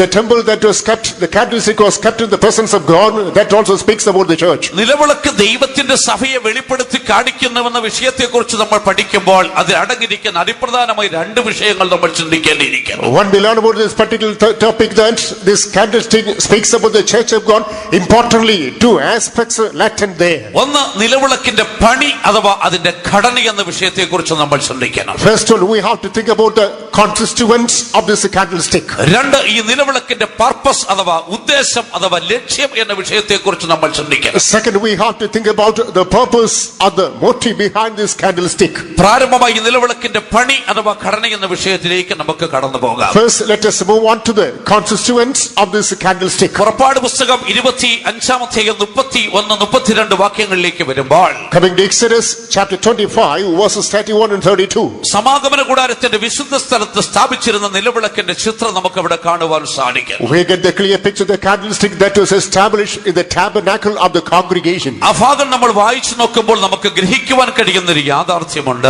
When we read about that portion, we understand one important truth. നിലവിളക്കിന് 3 സവിശേഷ ഭാഗങ്ങളുണ്ടെന്ന് കാണുവാൻ The സാധിക്കും. candlestick has got 3 important parts. ഒന്ന്, അതിനൊരു തങ്ക ചുവടുണ്ടെന്ന് അവിടെ എഴുതിയിരിക്കുന്നു. First, it has got the golden base. 2, അതിനൊരു നടുത്തണ്ടുണ്ടെന്ന് അവിടെ എഴുതിയിരിക്കുന്നു. Second, it has got that stem. 3, അതിന് 6 ശിഖരങ്ങളുണ്ടെന്ന് അവിടെ കാണുവാൻ Third, സാധിക്കും. it has got 6 branches. പുറപ്പാട് പുസ്തകം 25-ാം അധ്യായത്തിന് 31-32 വാക്യങ്ങൾ വായിച്ചാട്ടെ. Exodus chapter 25 verses 31 and 32. തങ്കം കൊണ്ട് ഒരു നിലവിളക്ക് ഉണ്ടാക്കണം. നിലവിളക്ക് അടിപ്പ് പണിയായിരിക്കണം. അതിന്റെ ചുവടും തണ്ടും പുഷ്പപുടങ്ങളും മുട്ടുകളും പൂക്കളും അതിൽ നിന്ന് തന്നെ ആയിരിക്കണം. നിലവിളക്കിന്റെ 3 ശാഖ ഒരു വശത്തു നിന്നും നിലവിളക്കിന്റെ 3 ശാഖ മറ്റേ വശത്തു നിന്നും ഇങ്ങനെ 6 ശാഖ അതിന്റെ പാർശ്വങ്ങളിൽ നിന്ന് പുറപ്പെടണം. ആകയാൽ നിലവിളക്കിന് ഒരു തങ്ക ചുവടുണ്ടെന്ന് ഇവിടെ കാണുവാൻ സാധിക്കുന്നുണ്ട്. In this passage we read that this candlestick has got a base and shaft. രണ്ടാമത് അതിനൊരു നടുത്തണ്ടുണ്ട്. Secondly, it has got a stem. മൂന്നാമത് അതിന് 6 ശിഖരങ്ങളുണ്ടെന്ന് പരാമർശിച്ചിരിക്കുന്നു. Thirdly, it has got 6 branches. ഈ ശിഖരങ്ങൾ നടുത്തണ്ടിനോട് ബന്ധിച്ചിരിക്കുന്നു. The branches are connected to the shaft. ഈ നടുത്തണ്ട് തങ്ക ചുവടിനോട് ബന്ധിച്ചിരിക്കുന്നത് കാണുവാൻ സാധിക്കും. The shaft is connected to the base. ഇതെന്തിനെ വെളിപ്പെടുത്തി കാണിക്കുന്നു? What do these things typify? ദൈവസഭയുടെ കെട്ടുപണിയുടെ ചിത്രമാണ് കാണുവാൻ സാധിക്കുന്നത്. We understand the clear picture of the construction of the temple of God. എഫെസ്യ ലേഖനം 2:20 വാക്യത്തിലേക്ക് വരുമ്പോൾ, Coming to Ephesians chapter 2 verse number 20. ഒരു കെട്ടിടത്തിന്റെ കെട്ടുപണിയോടുള്ള ബന്ധത്തിൽ ഈ ചിത്രത്തെ പൗലോസ് മറ്റൊരു രീതിയിൽ പറഞ്ഞിരിക്കുന്ന കാണുവാൻ സാധിക്കുന്നുണ്ട്. Saint Paul just brings an analogy of a construction of a building to this church of God. അവിടെ അപ്പോസ്തലൻ വിശുദ്ധ പൗലോസ് പറയുന്നു, ദൈവസഭയുടെ കെട്ടുപണിക്ക് 3 ഭാഗങ്ങളുണ്ട്. In the verse Apostle Paul, the construction of the church of God has got 3 parts. ഒന്ന്, ഒരു മൂലക്കല്ലുണ്ടെന്ന് അവിടെ പറഞ്ഞിരിക്കുന്നു. First, there is a cornerstone. 2, അതിന്മേൽ അടിസ്ഥാന കല്ലുകളുണ്ടെന്ന് പറഞ്ഞിരിക്കുന്നു. Second, it is mentioned foundation stones are added. 3, അതിന്മേൽ ചേർത്ത് പണിയപ്പെടുന്ന ജീവനുള്ള കല്ലുകളുണ്ടെന്ന് അവിടെ പരാമർശിച്ചിരിക്കുന്നു. Thirdly, it is mentioned there living stones which are also connected and built it together. എഫെസ്യ ലേഖനം 2-ാം അധ്യായം അതിന്റെ 20-ാം വാക്യം നമുക്ക് വായിച്ചു നോക്കാം. This is what Ephesians chapter 2 verse 20. ക്രിസ്തുയേശു തന്നെ മൂലക്കല്ല് ആയിരിക്കെ നിങ്ങളെ അപ്പോസ്തലന്മാരും പ്രവാചകന്മാരും എന്ന അടിസ്ഥാനത്തിന്മേൽ പണിതിരിക്കുന്നു. ദൈവത്തിന്റെ സഭയ്ക്ക് 3 ഭാഗങ്ങളുണ്ടെന്ന് കാണുവാൻ സാധിക്കുന്നു. We read the church of God has got 3 parts. അതിന്റെ ഒന്നാമത്തേതാകുന്നു മൂലക്കല്ല് അഥവാ തങ്ക ചുവട് എന്ന് പരാമർശിച്ചിരിക്കുന്നത്. The first part is a cornerstone which is portrayed as a golden base. ഈ തങ്കച്ചുവട് അഥവാ മൂലക്കല്ല് നമ്മുടെ കർത്താവ് യേശുക്രിസ്തുവിനെ വെളിപ്പെടുത്തി കാണിക്കുകയാകുന്നു ചെയ്യുന്നത്. This golden base, the chief cornerstone, speaks about our Lord Jesus Christ himself. നിലവിളക്കിന്റെ തങ്കച്ചുവട് യേശുവിനെ വെളിപ്പെടുത്തി കാണിക്കുന്നു. The golden base, the candlestick, typifies Jesus Christ. ദൈവസഭയുടെ കെട്ടുപണിയുടെ ഒന്നാമത്തെ ഭാഗമായിരിക്കുന്ന മൂലക്കല്ല് യേശുവിനെ വെളിപ്പെടുത്തി കാണിക്കുന്നു. The first part of the construction of the temple of God, that is the base, the cornerstone, which speaks about Jesus Christ. യേശുക്രിസ്തുവിനെ മൂലക്കല്ല് എന്ന വിഷയത്തോട് ബന്ധത്തിൽ നമ്മൾ പഠിക്കുമ്പോൾ, when we understand the theme Lord Jesus Christ as a cornerstone, നമ്മുടെ കർത്താവ് യേശുക്രിസ്തുവിന്റെ ഇഹലോകത്തിലെ ജീവിതത്തിൽ അവനെ കല്ല് എന്ന നിലവാരത്തിൽ തിരുവെടുത്തിൽ വിവിധ രീതിയിൽ പരാമർശിച്ചിരിക്കുന്ന നമുക്ക് കാണുവാൻ സാധിക്കുന്നുണ്ട്. during the lifetime of Lord Jesus in this world, in the portion of scripture, in different parts, Jesus Christ is compared to the stone. അവൻ തള്ളപ്പെട്ട കല്ലായിരുന്നു. He was a neglected stone. അവൻ ത്യജിക്കപ്പെട്ട കല്ലായിരുന്നു. He was a denied stone. അവൻ അടികൊണ്ട പാറയായിരുന്നു. He was a beaten rock. അവൻ ഇടർച്ച കല്ലായിരുന്നു. He was a stumbling rock. അവൻ ചടങ്ങൾ പാറയായിരുന്നു. He was obstructing rock. ഇതൊക്കെ കർത്താവ് യേശുക്രിസ്തുവിന്റെ ലോകത്തിലെ ജീവിതത്തെ വെളിപ്പെടുത്തി കാണിക്കുന്നു. All these things portray the life of Lord Jesus Christ during his life in the world. എന്നാൽ യേശുക്രിസ്തു മരണത്തെ ജയിച്ച് ഉയർത്തെഴുന്നേറ്റ് സ്വർഗ്ഗത്തിലേക്ക് ചെന്നപ്പോൾ, Lord Jesus Christ overcame death, rose up from the dead, ascended to heaven. യേശുക്രിസ്തു മൂലക്കല്ലായി മാറ്റപ്പെടുകയാകുന്നു ചെയ്യുന്നത്. Jesus Christ is translated into the cornerstone. ക്രിസ്തു അവിടെ 2 ഇടത്ത് മൂലക്കല്ലായി മാറ്റപ്പെടുന്നത് കാണുവാൻ സാധിക്കും. In 2 places Jesus Christ is translated into the cornerstone. ഒന്ന്, അവൻ സിയോന്റെ മൂലക്കല്ലായി മാറ്റപ്പെടുന്നു. First, he has become the cornerstone of Zion. 2, അവൻ ദൈവസഭയുടെ മൂലക്കല്ലായി മാറ്റപ്പെടുന്നത് കാണുവാൻ സാധിക്കും. Secondly, he changed the cornerstone of the church. ഇവിടെ നിലവിളക്കുന്ന വിഷയത്തിലേക്ക് നമ്മൾ കടന്നു വരുമ്പോൾ, When we come to the theme, the candlestick, അതിന്റെ ക്രിസ്തു മൂലക്കല്ലെന്ന് കാണുവാൻ സാധിക്കുന്നു. we read Christ is a cornerstone. അതിന്റെ തങ്കച്ചുവട് യേശുവിനെ വെളിപ്പെടുത്തി The കാണിക്കുന്നു. golden base speaks about Jesus Christ. യേശു ക്രിസ്തു എപ്രകാരം അതിന്റെ തങ്കച്ചുവടായി മാറ്റപ്പെട്ടു, How had Jesus Christ become the golden base of the saint? യേശു ഏത് നിലവാരത്തിൽ അതിന്റെ മൂലക്കല്ലായി മാറ്റപ്പെട്ടു വന്നതിനെ കുറിച്ച് നമ്മൾ ചിന്തിക്കണം. What is the fashion which Jesus became the cornerstone must be our thought of discussion. അപ്പോസ്തലപ്രവൃത്തി 20-28 വാക്യത്തിലേക്ക് വരുമ്പോൾ, Acts Apostles chapter 20 verse 28. അവിടെ നമ്മൾ ഇപ്രകാരം കാണുന്നു, We come to read so. അവന്റെ സ്വന്തം രക്തത്താൽ സമ്പാദിച്ചതാകുന്നു ദൈവത്തിന്റെ സഭ എന്ന് പറഞ്ഞിരിക്കുന്നത്. It is mentioned his own church that he gained one with his own blood.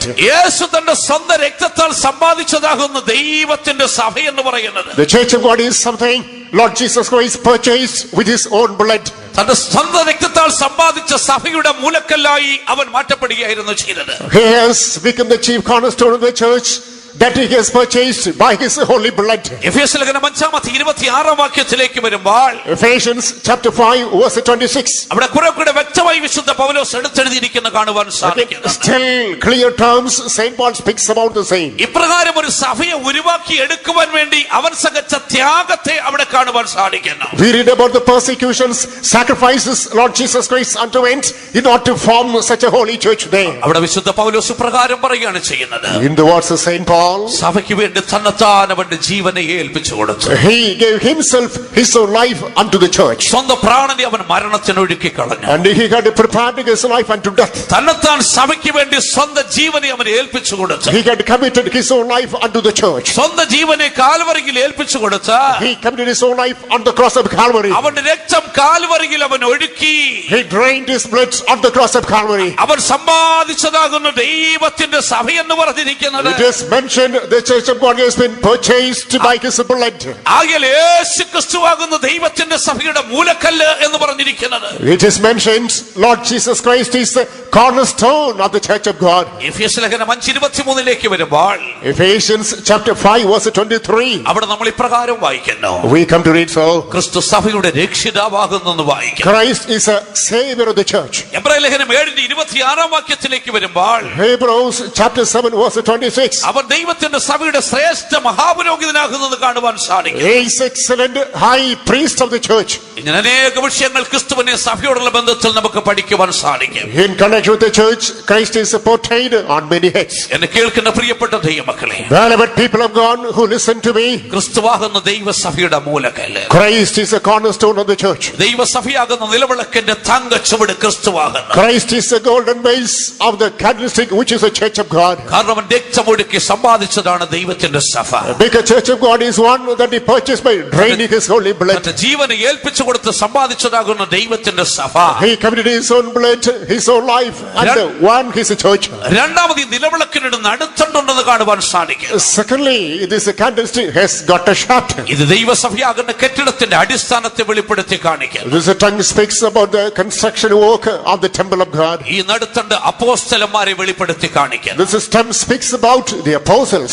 ആകയാൽ എന്നെ കേൾക്കുന്ന പ്രിയപ്പെട്ട ദൈവത്തിന്റെ ജനമേ, Beloved people of God who are listening to me, അപ്പോസ്തലികമായ അടിസ്ഥാനത്തിൽ ഉറച്ചതായിരിക്കണം ദൈവത്തിന്റെ സഭയെന്ന് പറഞ്ഞിരിക്കുന്നത്. Church of God should be established upon the apostolic doctrine. അപ്പോസ്തല പ്രവൃത്തികളുടെ പുസ്തകം 2:42 നമ്മൾ വരുമ്പോൾ, Coming to Acts of the Apostles chapter 2 verse 42, 1-ാം നൂറ്റാണ്ടിലെ ദൈവസഭയുടെ ഒരു ചിത്രം നമുക്ക് അവിടെ കാണുവാൻ സാധിക്കുന്നുണ്ട്. we get the portrait of a church of the first century. അവിടെ നമ്മൾ ഇപ്രകാരം വായിക്കുന്നു.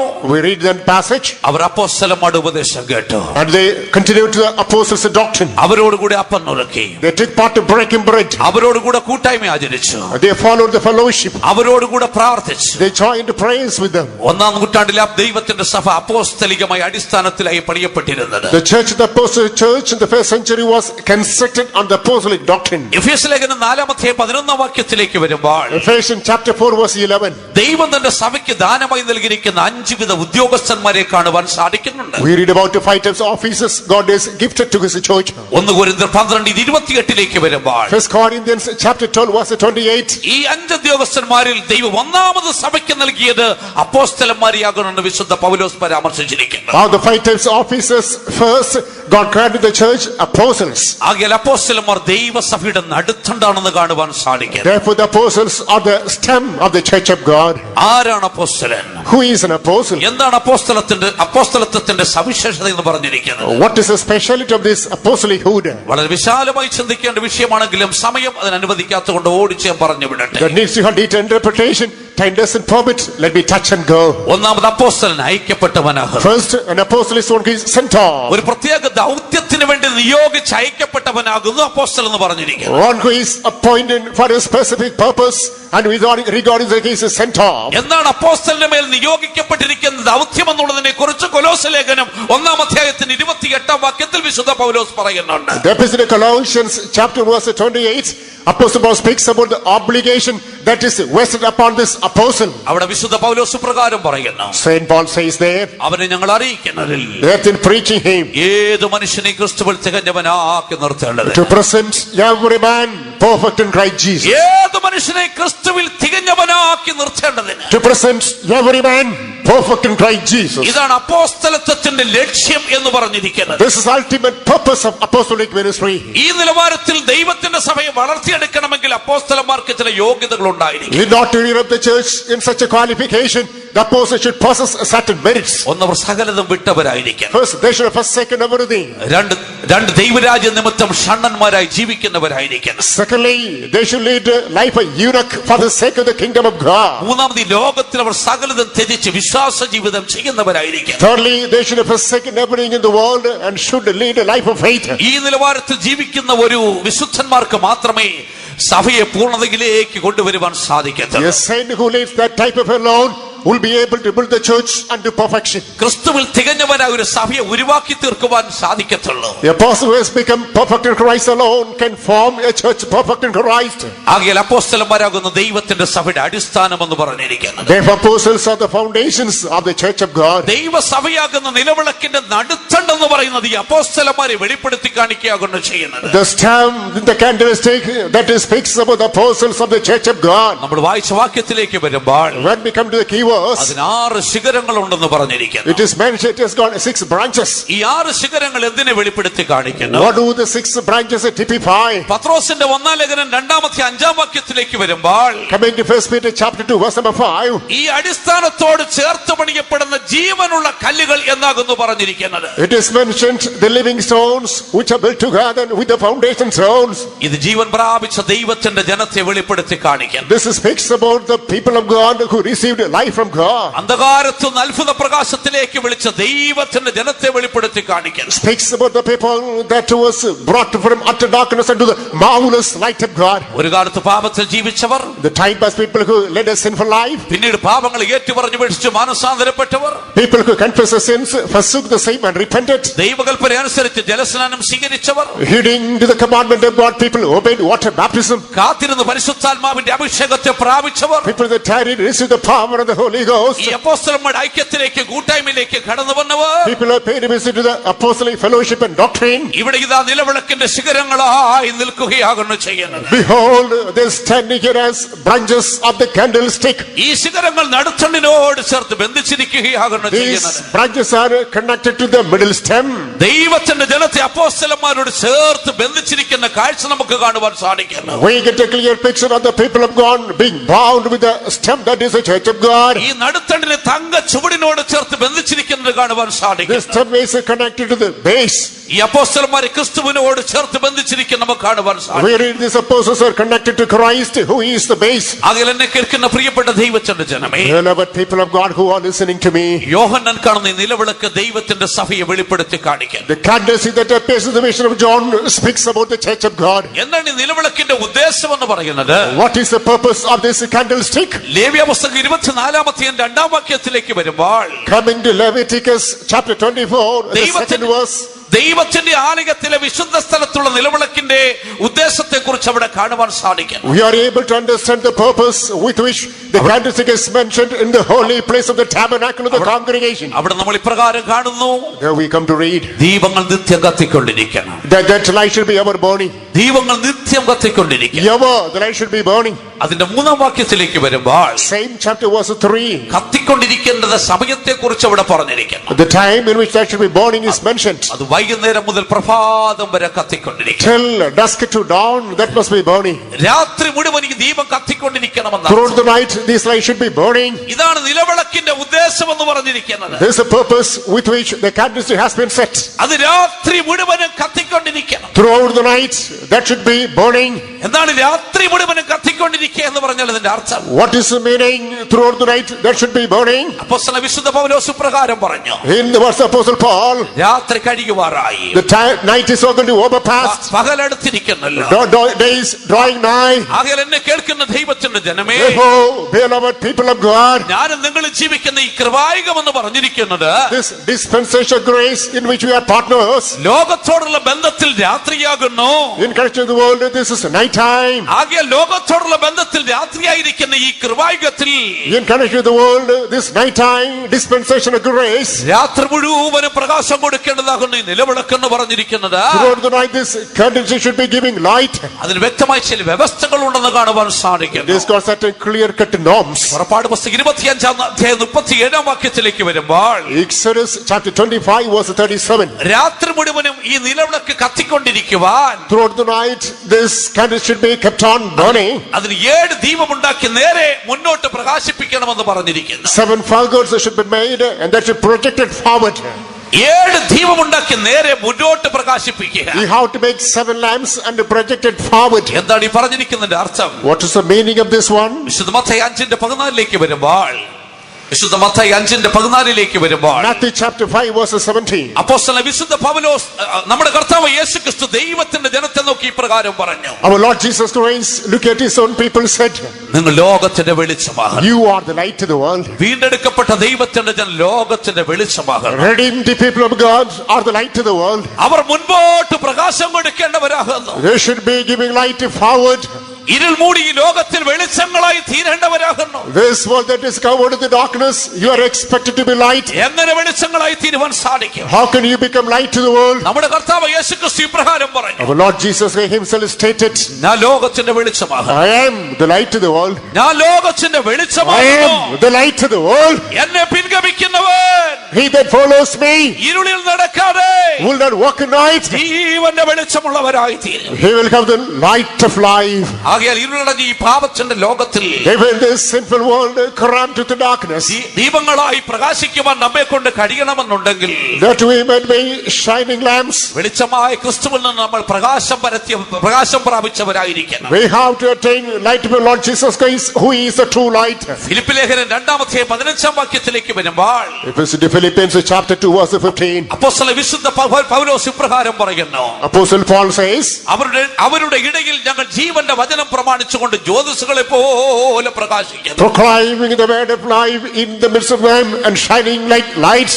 ആകയാൽ എന്നെ കേൾക്കുന്ന ദൈവത്തിന്റെ ജനമേ, Beloved people of God who listen to me, ഈ ലോകത്തിൽ രക്ഷിക്കപ്പെടാത്ത അനേക മനുഷ്യരുണ്ട്. there are plenty of people who are not saved in the world. അവരൊക്കെ പാപത്തിന്റെ ഇരുളിൽ ജീവിക്കുന്നു. They lead the life under the coverage of darkness. ഇരുളിൽ ജീവിക്കുന്നവന്റെ അവസ്ഥ എന്താകുന്നു? What is said to the man who is leading a dark life? അവൻ എവിടേക്ക് പോകുന്നുവെന്ന് അറിയത്തില്ല. He does not know his destination. എവിടേക്ക് പോകുന്നുവെന്ന് അറിയാതെ ജീവിക്കുന്ന എത്രയോ ജനങ്ങൾ ഈ Thiruvalla പട്ടണത്തിലുണ്ട്. In the city of Tiruvalla, plenty of people pressing forward without knowing the mark. നീയോ ലോകത്തിന്റെ വെളിച്ചമാകുന്നു. You are the light to the world. രാത്രി മുഴുവൻ കത്തിക്കൊണ്ടിരിക്കേണ്ട ദീപമാകുന്നു. You are the lamp that is burning throughout the night. നിന്നിൽ പ്രകാശിക്കുന്നത് ജീവന്റെ വെളിച്ചമാകുന്നു. There is a light of life burning in you. ആകയാൽ നീ ലോകത്തിന്റെ മുമ്പിൽ അത്ഭുത പ്രകാശമായി മാറ്റപ്പെടും. അതിനെ സമർപ്പിക്കുക. Come into the so that he may be translated unto a marvelous light to the world. ഇന്ന് രാത്രി അത് ആഗ്രഹിക്കുന്ന മക്കൾ കരങ്ങളുയർത്തി ശക്തിയോടെ ഹല്ലേലൂയ പറഞ്ഞോട്ടെ. Hallelujah. ആകയാൽ ഈ നിലവിളക്ക് ദൈവത്തിന്റെ സഭയെ വെളിപ്പെടുത്തി കാണിക്കും. This candlestick speaks about the church of God. അത് പാപത്തിന്റെ ഇരുൾ മൂടിക്കിടക്കുന്ന ലോകത്ത് പ്രകാശിച്ചുകൊണ്ടേയിരിക്കണം. That should be shining in the world that is corrupt with the darkness of sin. ദർശനത്തിലേക്ക് വീണ്ടും നമ്മൾ കടന്നു വരുമ്പോൾ Again when we come to the vision, യോഹന്നാൻ നോക്കിയപ്പോൾ ഈ കർത്താവ് നിൽക്കുന്ന സ്ഥാനം അവൻ ശ്രദ്ധിച്ചു. as he was observing, he noticed the place where the Lord was standing. അവൻ നിലവിളക്കുകളുടെ നടുവിൽ നിൽക്കുന്നുവെന്നാ പറഞ്ഞിരിക്കുന്നത്. He was standing in the midst of the candlestick. നിലവിളക്കുകളുടെ നടുവിലാണ് കർത്താവിന്റെ സ്ഥാനം എന്ന് പറഞ്ഞിരിക്കുന്നത്. The Lord's place is in the midst of the candlesticks. ദൈവത്തിന്റെ വചനവും ചരിത്രവും നമ്മൾ പഠിച്ചാൽ When we examine the word of God and the history of the Bible, നമ്മുടെ കർത്താവിന്റെ സ്ഥാനം എപ്പോഴും നടുവിലാണെന്ന് കാണുവാൻ സാധിക്കും. the position, the place of the Lord is always in the middle. അവൻ അരികിലും മൂലയ്ക്കും പോയിരിക്കുന്നവനല്ല. He will never go to the corner or the hedge. അവൻ എവിടെയാണെങ്കിലും അതിന് നടുവിലെ അവൻ നിൽക്കത്തുള്ളൂ. Wherever is the position, he will stand in the midst thereof. അവൻ കാലഘട്ടത്തിന്റെ നടുവിലാണ് നിൽക്കുന്നത്. He came at the middle of the ages. BC എന്നും AD എന്നും കാലഘട്ടത്തെ രണ്ടായി തിരിച്ചതിന് നടുവിൽ ക്രിസ്തു നിൽക്കുന്ന നമുക്ക് കാണുവാൻ സാധിക്കും. Ages are divided into BC and AD. Jesus Christ is standing in between. വീണ്ടും തിരുവചനത്തിലേക്ക് നമ്മൾ കടന്നു വരുമ്പോൾ Again when we come to the scripture, ദൈവിക തൃത്വത്തിന് നടുവിൽ നിൽക്കുന്ന പുത്രനെ നമുക്ക് കാണുവാൻ സാധിക്കും. we read about the Son who is standing in between the Trinity. വിശുദ്ധ Mathai 28:19 Matthew's Gospel chapter 28 verse 19. അവിടെ ദൈവിക തൃത്വത്തെ കുറിച്ച് പറയുമ്പോൾ അതിന് നടുവിലാണ് ക്രിസ്തുവിന്റെ സ്ഥാനമെന്ന് കാണുവാൻ സാധിക്കും. When divine Trinity is portrayed, then Christ becomes the center of the same. Lukose 2:46 Luke's Gospel chapter 2 verse 46. അവിടെ ഉപദേഷ്ടാക്കന്മാരുടെ നടുവിൽ നിൽക്കുന്ന ക്രിസ്തുവിനെ കാണുവാൻ സാധിക്കും. Here we understand Jesus is standing in the midst of the doctrines. Lukose 20:19 Luke chapter 20 verse 19. ശിഷ്യന്മാരുടെ നടുവിൽ നിൽക്കുന്ന നിൽക്കുന്ന ക്രിസ്തുവിനെ നമുക്ക് കാണുവാൻ സാധിക്കുന്നു. We read the picture of Jesus standing there among his disciples. Lukose 23:31. Luke 23 verse 31. അവൻ മരണസമയത്ത് രണ്ട് കള്ളന്മാരുടെ നടുവിലാണ് കാണപ്പെട്ടത്. At the time of his death, he was crucified between two malefactors. വെളിപ്പാട് 7:17. Revelation 7:17. അവർ സിംഹാസനത്തിന്റെ നടുവിലാണ് നിൽക്കുന്നത്. He was standing in the midst of the throne. Mathai 18:20. Matthew 18:20. അവൻ ദൈവസഭയുടെ നടുവിലാണ് നിൽക്കുന്നത്. He was standing in the midst of the church. നമ്മുടെ കർത്താവ് യേശുക്രിസ്തു പറഞ്ഞു, Our Lord Jesus Christ himself said, രണ്ടോ മൂന്നോ പേർ എന്റെ നാമത്തിൽ കൂടി വരുന്നിടത്തൊക്കെയും wherever two or three gather me, in the midst of this I will be. ഞാൻ അവരുടെ നടുവിലുണ്ട്. I will be in the midst of them. ആകയാൽ കർത്താവ് നമ്മുടെ നടുവിലുണ്ട്. Therefore the Lord is moving in our midst. അവൻ നിലവിളക്കയുടെ നടുവിലാണ് നിൽക്കുന്നത്. He is standing in the midst of the candlesticks. ഇന്ന് രാത്രി അത് വിശ്വസിക്കുന്ന ദൈവമക്കൾ കരങ്ങളെ ഉയർത്തി ഹല്ലേലൂയ പറഞ്ഞാട്ടെ. Hallelujah. ആകയാൽ എന്നെ കേൾക്കുന്ന പ്രിയപ്പെട്ട ദൈവത്തിന്റെ ജനമേ, Beloved people of God who are listening to me, നമ്മുടെ കർത്താവ് നിലവിളക്കയുടെ നടുവിൽ നിൽക്കുന്നു. our Lord is standing in the midst of the candlesticks. ദൈവസഭയുടെ നടുവിലാണ് അവന്റെ സ്ഥാനമെന്ന് പറയുന്നത്. His position is in the midst of the church. അവന്റെ നാമത്തിൽ കൂടി വരുന്ന ദൈവജനത്തിന് നടുവിൽ അവൻ കാണപ്പെടുവാനിടയായി തീരും. He is found in the midst of the people who gather in his name. വെളിപ്പാട് 1:13 വരുമ്പോൾ Revelation chapter 1 verse 13. യോഹന്നാൻ തേജസ്കരിക്കപ്പെട്ട ക്രിസ്തുവിനെ വീണ്ടും സൂക്ഷിച്ചു നോക്കി. Again he observes the glorified Jesus Christ. അപ്പോഴാണ് അവന്റെ വസ്ത്രം അവന്റെ ശ്രദ്ധയിൽപ്പെട്ടത്. Then he notes his garment. അവിടെ നമ്മൾ വായിക്കുന്നത്, In the passage we read, അവനൊരു നിലയങ്കി ധരിച്ചിരിക്കുന്നെന്ന് വായിക്കുന്നത്. he put on a garment down to the foot. അവൻ നിലയങ്കി ധരിച്ചിരിക്കുന്നു. He put on a robe. 1:13 ആ ഭാഗം മാത്രം ഒന്ന് വായിച്ചു. Read that portion alone. നിലയങ്കി ധരിച്ച് അവൻ നിലയങ്കി ധരിച്ചവനായി കാണപ്പെട്ടു. Clothed with the garment down to the foot. യേശുക്രിസ്തു നിലയങ്കി ധരിച്ചു എന്ന് വെച്ചാൽ അതിനകത്ത് ഒരുപാട് കാര്യങ്ങൾ അടങ്ങിയിട്ടുണ്ട്. Jesus put on the robe, which includes plenty of meanings. യോഹന്നാന്റെ സുവിശേഷം 19:23 വാക്യത്തിലേക്ക് വരുമ്പോൾ, John's Gospel chapter 19 verse 23. യേശുക്രിസ്തുവിന്റെ ഇഹലോക ജീവിതത്തിൽ അവൻ ധരിച്ച വസ്ത്രത്തെ കുറിച്ച് അവിടെ പറഞ്ഞിരിക്കുന്നു. We read about the garment Jesus Christ put on during his life in this world. മുകൾ തൊട്ടടിയോളം ചിന്തലില്ലാത്ത ഒരു നിലയങ്കിയാണ് അവൻ ധരിച്ചിരുന്നത്. A robe from head to foot without any stitch. മുകൾ തൊട്ടടിയോളം ചിന്തലില്ലാത്തൊരു നിലയങ്കി യേശു ഈ ലോകത്തിൽ ധരിച്ചു. Jesus put on a garment head to foot without any breach. എന്നാൽ തിരുവെഴുത്തിൽ നിവൃത്തി സംഭവിക്കേണ്ടതിന് Not to fulfill the word of God. Our നിലയങ്കി our ചീട്ടിട്ടെടുത്തു. And they to cost on the lot on the same. അവൻ അർത്ഥനഗ്നനാക്കി Calvary ക്രൂശിൽ അവനെ ക്രൂശിച്ചു. He is made semi-naked, crucified on the cross of Calvary. ക്രൂശിൽ കഷ്ടമനുഭവിച്ച മരിക്കുവാൻ ഇടയായി തീർന്നു. He suffered on the cross and he had to die. ഉയർത്തെഴുന്നേറ്റവനായ യേശുവിനെ യോഹന്നാൻ നോക്കിയപ്പോൾ John observed the resurrected Jesus Christ. ഇതാ വീണ്ടും നിലയങ്കി ധരിച്ചവനായി ക്രിസ്തുവിന്റെ മുമ്പിൽ നിൽക്കുകയാണ്. Behold, put on the same robe Jesus was standing before. ഇവിടെ എന്താണ് യേശുക്രിസ്തു ധരിച്ചിരിക്കുന്ന നിലയങ്കിയുടെ സവിശേഷത? What is the importance of the vesture Jesus Christ put on? ഈ ലോകത്തിൽ ജീവിച്ചപ്പോൾ നമ്മുടെ കർത്താവ് അനുഭവിച്ച കഷ്ടങ്ങൾ, The sufferings Lord Jesus endured during his life in this world. അവൻ അനുഭവിച്ച നിന്ദ, All the reproaches, അവൻ അനുഭവിച്ച പരിഹാസങ്ങൾ, all the admonishments, അവന്റെ കണ്ണത്തവർ ആഞ്ഞടിച്ചു, they slapped on his cheek. മുഷ്ടി ചുരുട്ടി അവന്റെ മുഖത്തവർ കുത്തി, They fisted and smote on his cheek. അവന്റെ മുഖത്തവർ കാർക്കിച്ചു തുപ്പി, They spat on his face. അവന്റെ പുറ ഉടുമ്പുചാലുകളെ പോലെ അടിച്ചു His കീറി, back was plowed like a rear. അവന്റെ തലയിൽ മുൾക്കിനിടം വെച്ച് അവർ അടിച്ചു, They crowned his head with a thorny crown. അവന്റെ കരങ്ങളിലും കാലുകൾ ഇരുമ്പാടുകൾ അടിച്ച് തകർച്ചു, And the nail was pierced through his feet and his hands. അവന്റെ വിലാപ്പുറത്ത് കുന്തം കൊണ്ട് കുത്തി. The stirrup was pierced with a spear. നമ്മുടെ കർത്താവ് എന്തുമാത്രം കഷ്ടം Our സഹിച്ചു. Lord Jesus Christ endured all these sufferings. അവൻ അനുഭവിച്ച കഷ്ടങ്ങളൊക്കെയും അവനെ തികഞ്ഞവനാക്കി തീർത്തു. All the sufferings he endured made him nearly perfect. ഇവിടെ മുകൾ തൊട്ടടിയോളം നിലയങ്കി ധരിച്ചവനായി ക്രിസ്തുവിനെ യോഹന്നാൻ കാണുന്നു. John in this vision has this sight to Lord Jesus Christ head to foot put on the vesture. എന്നാണത് വെളിപ്പെടുത്തി കാണിക്കുന്നത്? What does it show? വിശുദ്ധിയിൽ തികഞ്ഞവനായി യേശുവിനെ അത് വെളിപ്പെടുത്തി Lord കാണിക്കുന്നു. Jesus Christ who is perfect in holiness. വിശുദ്ധിയിൽ തികഞ്ഞവനായി യേശുവിനെ അത് വെളിപ്പെടുത്തി കാണിക്കും. That he speaks of Jesus Christ who is perfect in holiness. അവൻ അനുഭവിച്ച കഷ്ടങ്ങൾ ഓരോന്നും അവനെ വിശുദ്ധിയിൽ തികഞ്ഞവനാക്കി തീർക്കുകയായിരുന്നു ചെയ്തത്.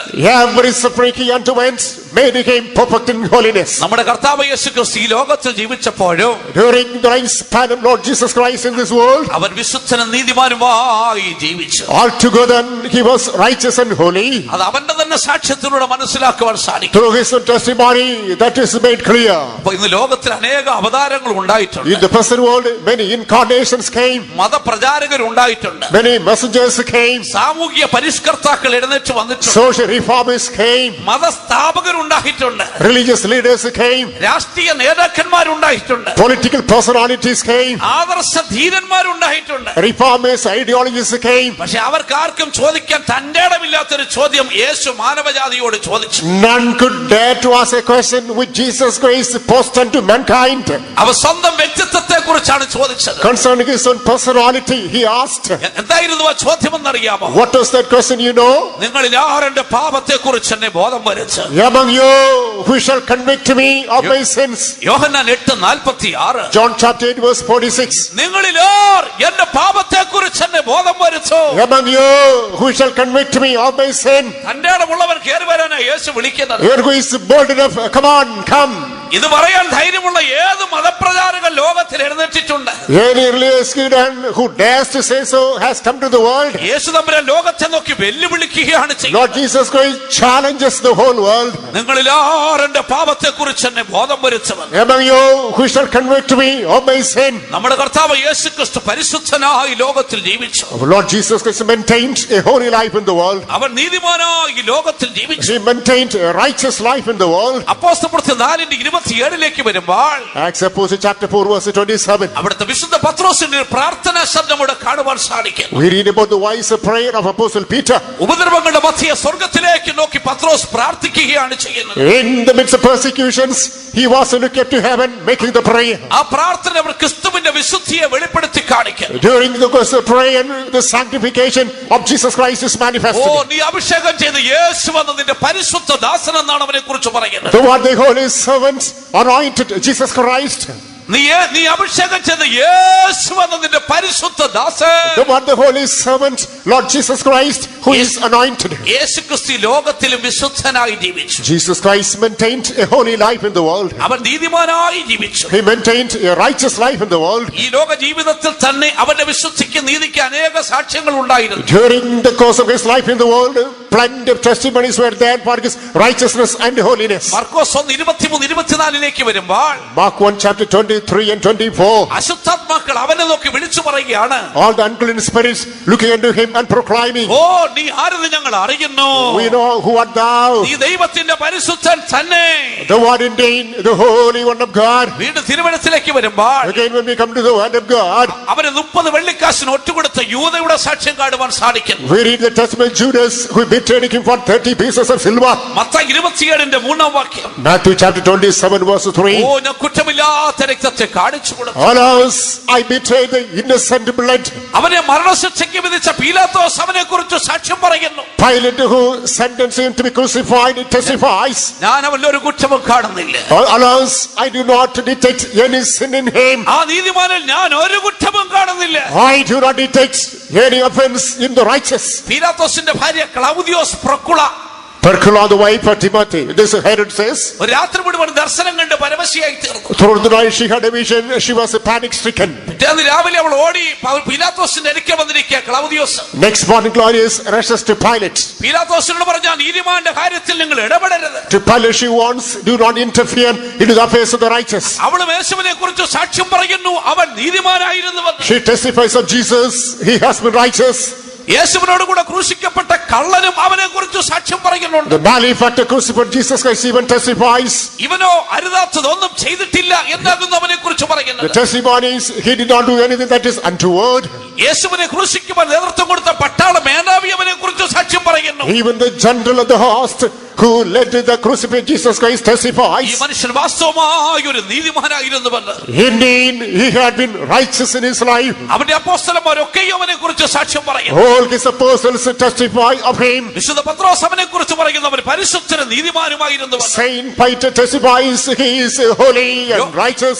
യോഹന്നാൻ അവനെ കുറിച്ച് പറഞ്ഞു അവനിൽ പാപം ഉണ്ടായിരുന്നില്ലെന്ന്. John testifies there was no sin in him. പൗലോസ് അവനെ കുറിച്ച് പറഞ്ഞു പാപം അറിയാത്തവനെന്ന്. Saint Paul says he did not know sin. അങ്ങനെ എന്നെ കേൾക്കുന്ന പ്രിയപ്പെട്ട ദൈവത്തിന്റെ Therefore, beloved people of God who hear me, നമ്മുടെ കർത്താവ് യേശുക്രിസ്തു വിശുദ്ധനായി ലോകത്തിൽ ജീവിച്ചു. our Lord Jesus Christ maintained a faithful life in this world. അവൻ നീതിമാനായി ലോകത്തിൽ ജീവിച്ചു. He maintained a righteous life in the world. എന്നിട്ട് അവൻ മാനവജാതിക്ക് വേണ്ടി കഷ്ടങ്ങൾ സഹിച്ചു. He suffered only for the salvation of mankind. അവന്റെ വസ്ത്രം പോലെ ഒരു പരച്ചുരിഞ്ഞെടുത്തു. Even the stripe of his own garment. ഇത് തേജസ്കരിക്കപ്പെട്ടവനായ യേശുവിനെ യോഹന്നാൻ കാണുന്നു. Behold, in the vision he sees the glorified Jesus Christ. വിശുദ്ധിക തികഞ്ഞവനായ ക്രിസ്തു Christ who is perfect in holiness. നിലയങ്കി ധരിച്ചവനായി മുമ്പിൽ നിൽക്കുകയാണ് He is ചെയ്യുന്നത്. standing, putting on the robe before him. എന്താണ് ഈ കർത്താവ് നമ്മളോട് വിളിച്ചു പറയുന്നത്?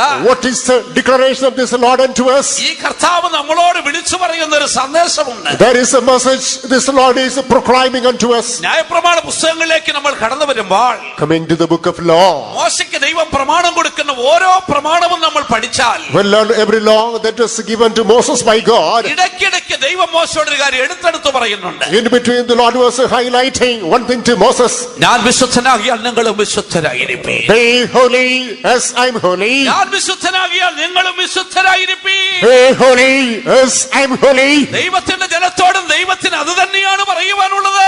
The same exclusively is the message of God unto his own people. 1 Pathros 1:14-16 First Peter chapter 4 verse 14 to 16. അവിടെ പത്രോസ് നമ്മെ നോക്കി ഇപ്രകാരം വിളിച്ചു പറയുന്നു. Saint Peter proclaims, നിങ്ങളെ വിളിച്ച വിശുദ്ധനൊത്തപ്പെടൽ നിങ്ങൾ അനുസരണമുള്ള മക്കളായി ജീവിപ്പീൻ. "He was obedient children according to the holy calling with which you have been called." ഞാൻ വിശുദ്ധനാകിയാൽ നിങ്ങളും വിശുദ്ധനായിരിപ്പീൻ എന്ന് അരുളി ചെയ്തിട്ടുണ്ടല്ലോ. It is said, "He holy as the Lord who called is holy." ആകയാൽ നിലയെങ്കി ധരിച്ചവനെ യേശു നമ്മളോട് അരുളി ചെയ്യുന്നത് എന്താണെന്ന് അറിയാമോ? Where is Jesus to put on this robe? What is this proclamation unto us? ഞാൻ വിശുദ്ധനായിരിക്കുന്ന പോലെ നിങ്ങളും വിശുദ്ധരായിരിപ്പീൻ. He must be holy as I am holy. ഞാനും നിങ്ങളും വിശുദ്ധരായിരിക്കുവാൻ ദൈവം നമ്മളെ കുറിച്ച് ആഗ്രഹിക്കുന്നു. It is the will of God concerning our life. We must be holy. തിരുവെഴുത്ത് നമ്മളോട് വ്യക്തമായി പറയുന്നു. In clear terms, the word of God says, ശുദ്ധീകരണം കൂടാതെ ആർക്കും കർത്താവിനെ കാണുവാൻ സാധിക്കത്തില്ല. holiness without which no man can see God. ഹൃദയശുദ്ധിയുള്ളവർ ഭാഗ്യവാന്മാർ. Blessed are the poor in this heart. അവർക്ക് കർത്താവിനെ കാണുവാൻ സാധിക്കുക.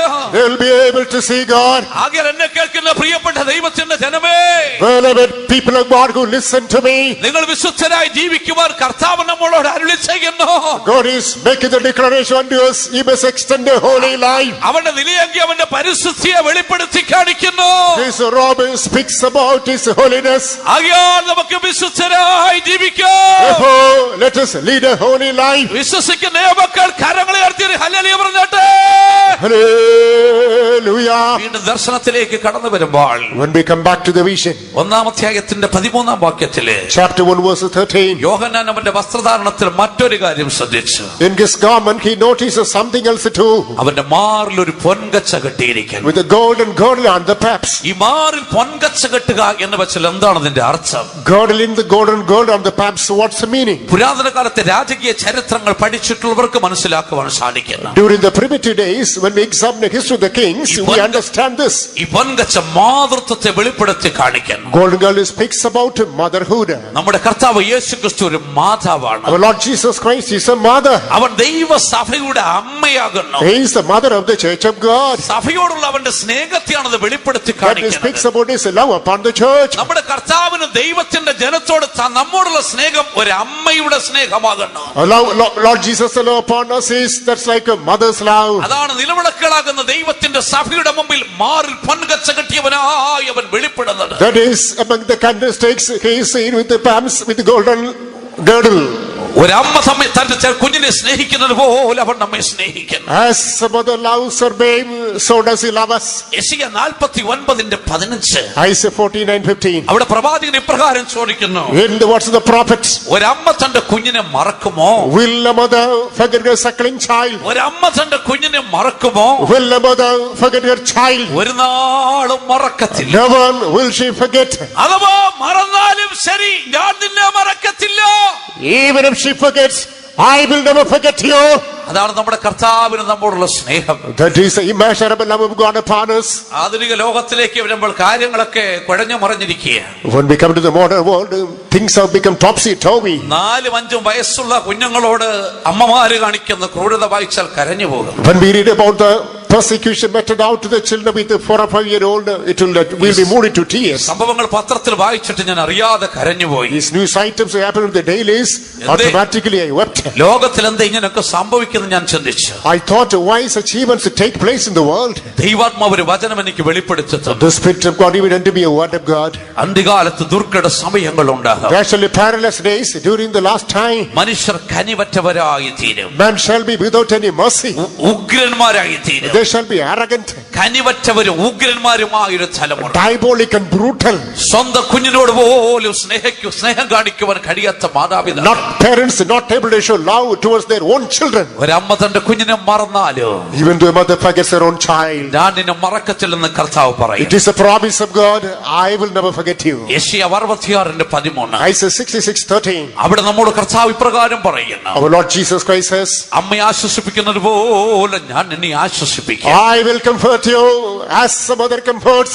ഒരമ്മയുടെ സ്നേഹത്തിന്റെ ആഴം എത്ര വലുതെന്ന് ചിന്തിച്ചാൽ How marvelous is the profound part of the love of a mother. അടുത്ത കാലങ്ങളിൽ മലയാള മനോരമ പത്രത്തിൽ വന്നൊരു വാർത്ത കേട്ട് ഞാൻ ഹൃദയം തകർന്നു പോയി. Recently I was broken hearted on Radio News published in Malayalam Manorama Daily. ഒരമ്മയുടെ സ്നേഹത്തിന്റെ ആഴം ഞാൻ വാർത്തയിൽ വായിച്ചു. I read the depth of the love of a mother.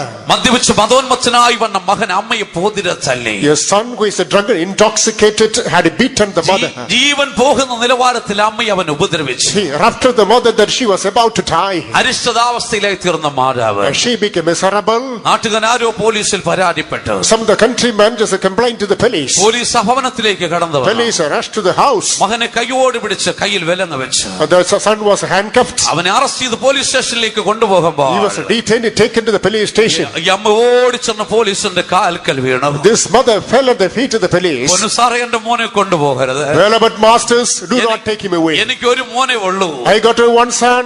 അവൻ എന്നെ വിട്ടുപോയാൽ പിന്നെ എനിക്ക് ആരുമില്ല. If he goes away, there's no comfort for me. അതുകൊണ്ട് അവനെ കൊണ്ടുപോയി നിങ്ങൾ ഉപദ്രവിക്കരുത്. Please, for heaven's sake, do not persecute him. ആ പോലീസിന്റെ കാൽക്കൽ കെട്ടിപ്പിടിച്ച് കരയുന്ന അമ്മയുടെ സ്നേഹം കണ്ട് എന്റെ ഹൃദയം തകർന്നു പോയി.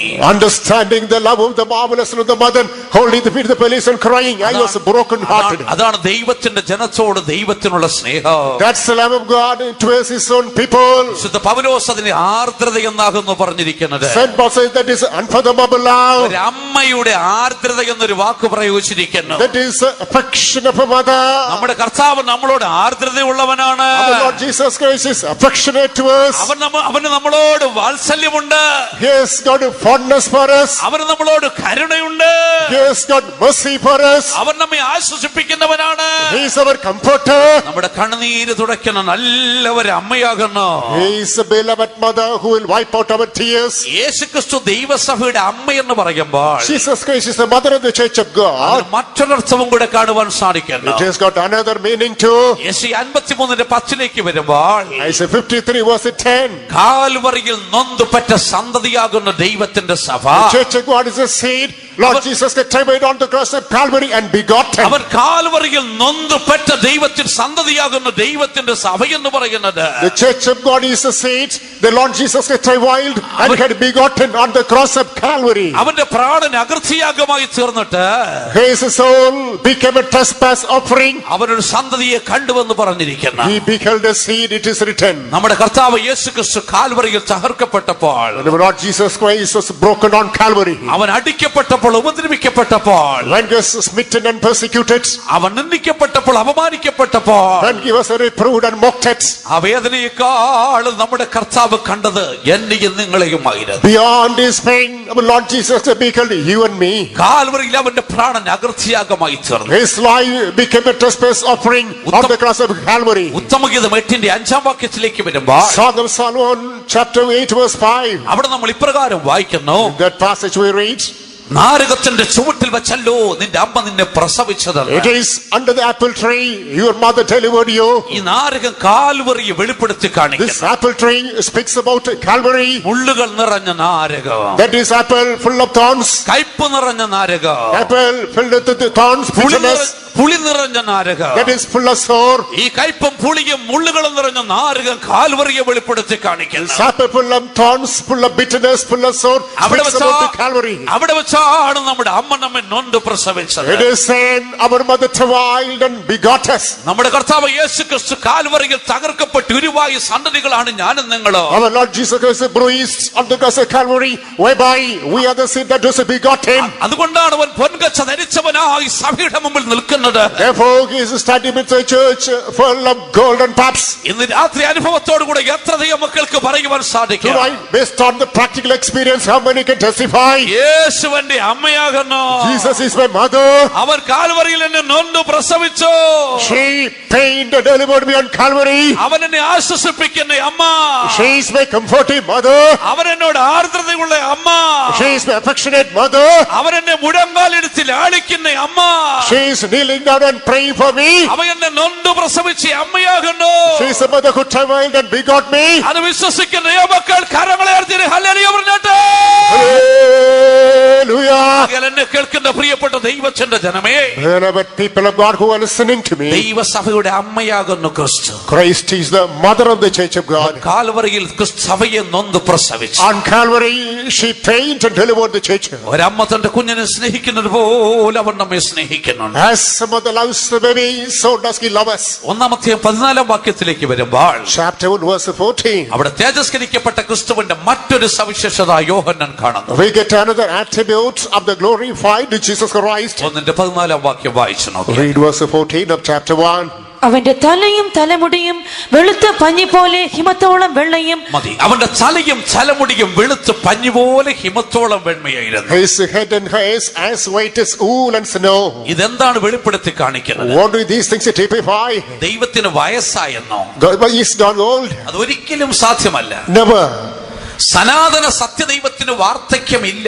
That is immortal God has never become old. അവൻ കാലങ്ങൾക്ക് അതീതനാണ്. He is beyond the ages. അവൻ ഇന്നലെ ഇന്നും എന്നും അനന്യനാണ്. He remains him yesterday, today and forever. അവൻ ഒരിക്കലും മാറാത്തവനാണ്. He is quite unchanging. ആകയാൽ ദൈവത്തിന് ഒരിക്കലും വാർദ്ധക്യമില്ല. Therefore, God never becomes old. അങ്ങനെയെങ്കിൽ ഈ നരച്ച തലയും തലമുടി എന്തിനെ വെളിപ്പെടുത്തി That കാണിക്കുന്നു? means what is meant the whole hair and this old age. അത് വ്യക്തമായി മനസ്സിലാക്കണമെങ്കിൽ In clear terms, ദാനിയേൽ പ്രവാചകന്റെ പുസ്തകത്തിലേക്ക് നമ്മൾ പോകണം. coming to the book of Daniel, അതിന്റെ 7-9 വാക്യത്തിലേക്ക് വരുമ്പോൾ chapter 7, verse 9. സിംഹാസനത്തിലിരിക്കുന്ന ദൈവപുത്രനെയോ ദാനിയേൽ കാണുന്നു. Daniel beholds the Son of Man who is seated on the throne. അവൻ ന്യായവിധിക്ക് വേണ്ടി ഇരിക്കുകയാണ് He ചെയ്യുന്നത്. is not executing judgment. 7-9 വാക്യത്തിൽ അവന്റെ രൂപത്തെ കുറിച്ച് അവിടെ പറഞ്ഞിരിക്കുന്നു. Chapter 7, verse 9, his portrait is pictured. ഞാൻ നോക്കിക്കൊണ്ടിരിക്കെ When I beheld, ന്യായാസനങ്ങളെ വച്ചു. thrones were set. വയോധികനായ ഒരുത്തനിരുന്നു. Ancient of the days sat upon it. വയോധികനായ ഒരുത്തനിരുന്നു. Ancient of the days sat upon it. അവന്റെ തലമുടി His hair, നിർമ്മലമായ ആട്ടിരോമം പോലെ ഇരുന്നു. that was as white as the raiment of the garment. 7-9 വാക്യം വായിച്ചാട്ടെ. Verse 9 of chapter 7. ഞാൻ നോക്കിക്കൊണ്ടിരിക്കെ അവർ ന്യായാസനങ്ങളെ വച്ചു. വയോധികനായ ഒരുത്തൻ ഇരുന്നു. അവന്റെ വസ്ത്രം ഹിമം പോലെ വെളുത്തതും അവന്റെ തലമുടി നിർമ്മലമായ ആട്ടുരോമം പോലെയും അവന്റെ സിംഹാസനം അഗ്നി. അവന്റെ തലമുടി നിർമ്മലമായ ആട്ടിരോമം പോലെ His ഇരിക്കുന്നു. hair was as white as pure wool. ഇതാരാണ്? Who is he? ന്യായാസനത്തിലിരിക്കുന്നവൻ. The one who is on the throne. ആരാണ് ന്യായാസനത്തിലിരിക്കുന്നത്? Who is seated on the throne? നമ്മുടെ കർത്താവ് യേശു ക്രിസ്തു തന്റെ ഐഹിക ജീവിത കാലഘട്ടത്തിൽ ഇപ്രകാരം പറഞ്ഞു. When Lord Jesus Christ was in this world, he himself said, പിതാവായ ദൈവം ആരെയും ന്യായം വിധിക്കുന്നില്ല. the heavenly Father never executes the judgment. ന്യായവിധി മുഴുവനും പുത്രന് The കൊടുത്തിരിക്കുന്നു. judgment is committed to the Son.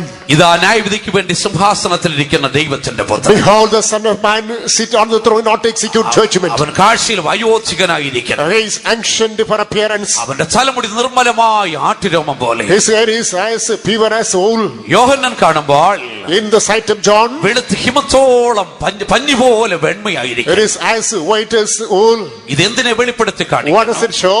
യോബിന്റെ പുസ്തകത്തിലേക്ക് വരുമ്പോൾ Coming to the book of Job, അതിന്റെ 12-ാം അധ്യായത്തിന്റെ 12-ാം വാക്യത്തിൽ നമ്മൾ വായിക്കുന്നു, chapter 12, verse 12. വൃദ്ധന്മാരുടെ പക്കൽ ജ്ഞാനവും There is wisdom unto the old, വയോധികന്മാരിൽ വിവേകവുമുണ്ട്. prudence unto the ancient. വയോധികന്മാരിൽ വിവേകമുണ്ട്. There is prudence with the old. വൃദ്ധന്മാരുടെ പക്കൽ ജ്ഞാനമുണ്ട്.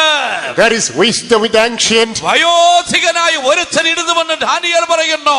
An ancient is seated there executing wisdom. അവന്റെ തലയും തലമുടിയും വെളുത്ത് ഹിമത്തോളം വെണ്മയായിരിക്കും. His hair is as white as wool. ഇത് ക്രിസ്തുവിന്റെ ജ്ഞാനത്തെയും വിവേകത്തെയും വെളിപ്പെടുത്തി കാണിക്കും. This speaks about the wisdom and understanding of Christ. നമ്മുടെ കർത്താവ് ജ്ഞാന സമ്പൂർണ്ണ. Our God is perfect in wisdom. നമ്മുടെ കർത്താവ് വിവേക സമ്പൂർണ്ണ. Our Jesus is perfect in understanding. വിശ്വസിക്കുന്ന ദൈവമക്കൾ കരങ്ങളെ ഉയർത്തി ഹല്ലേലൂയ പറഞ്ഞിട്ട്.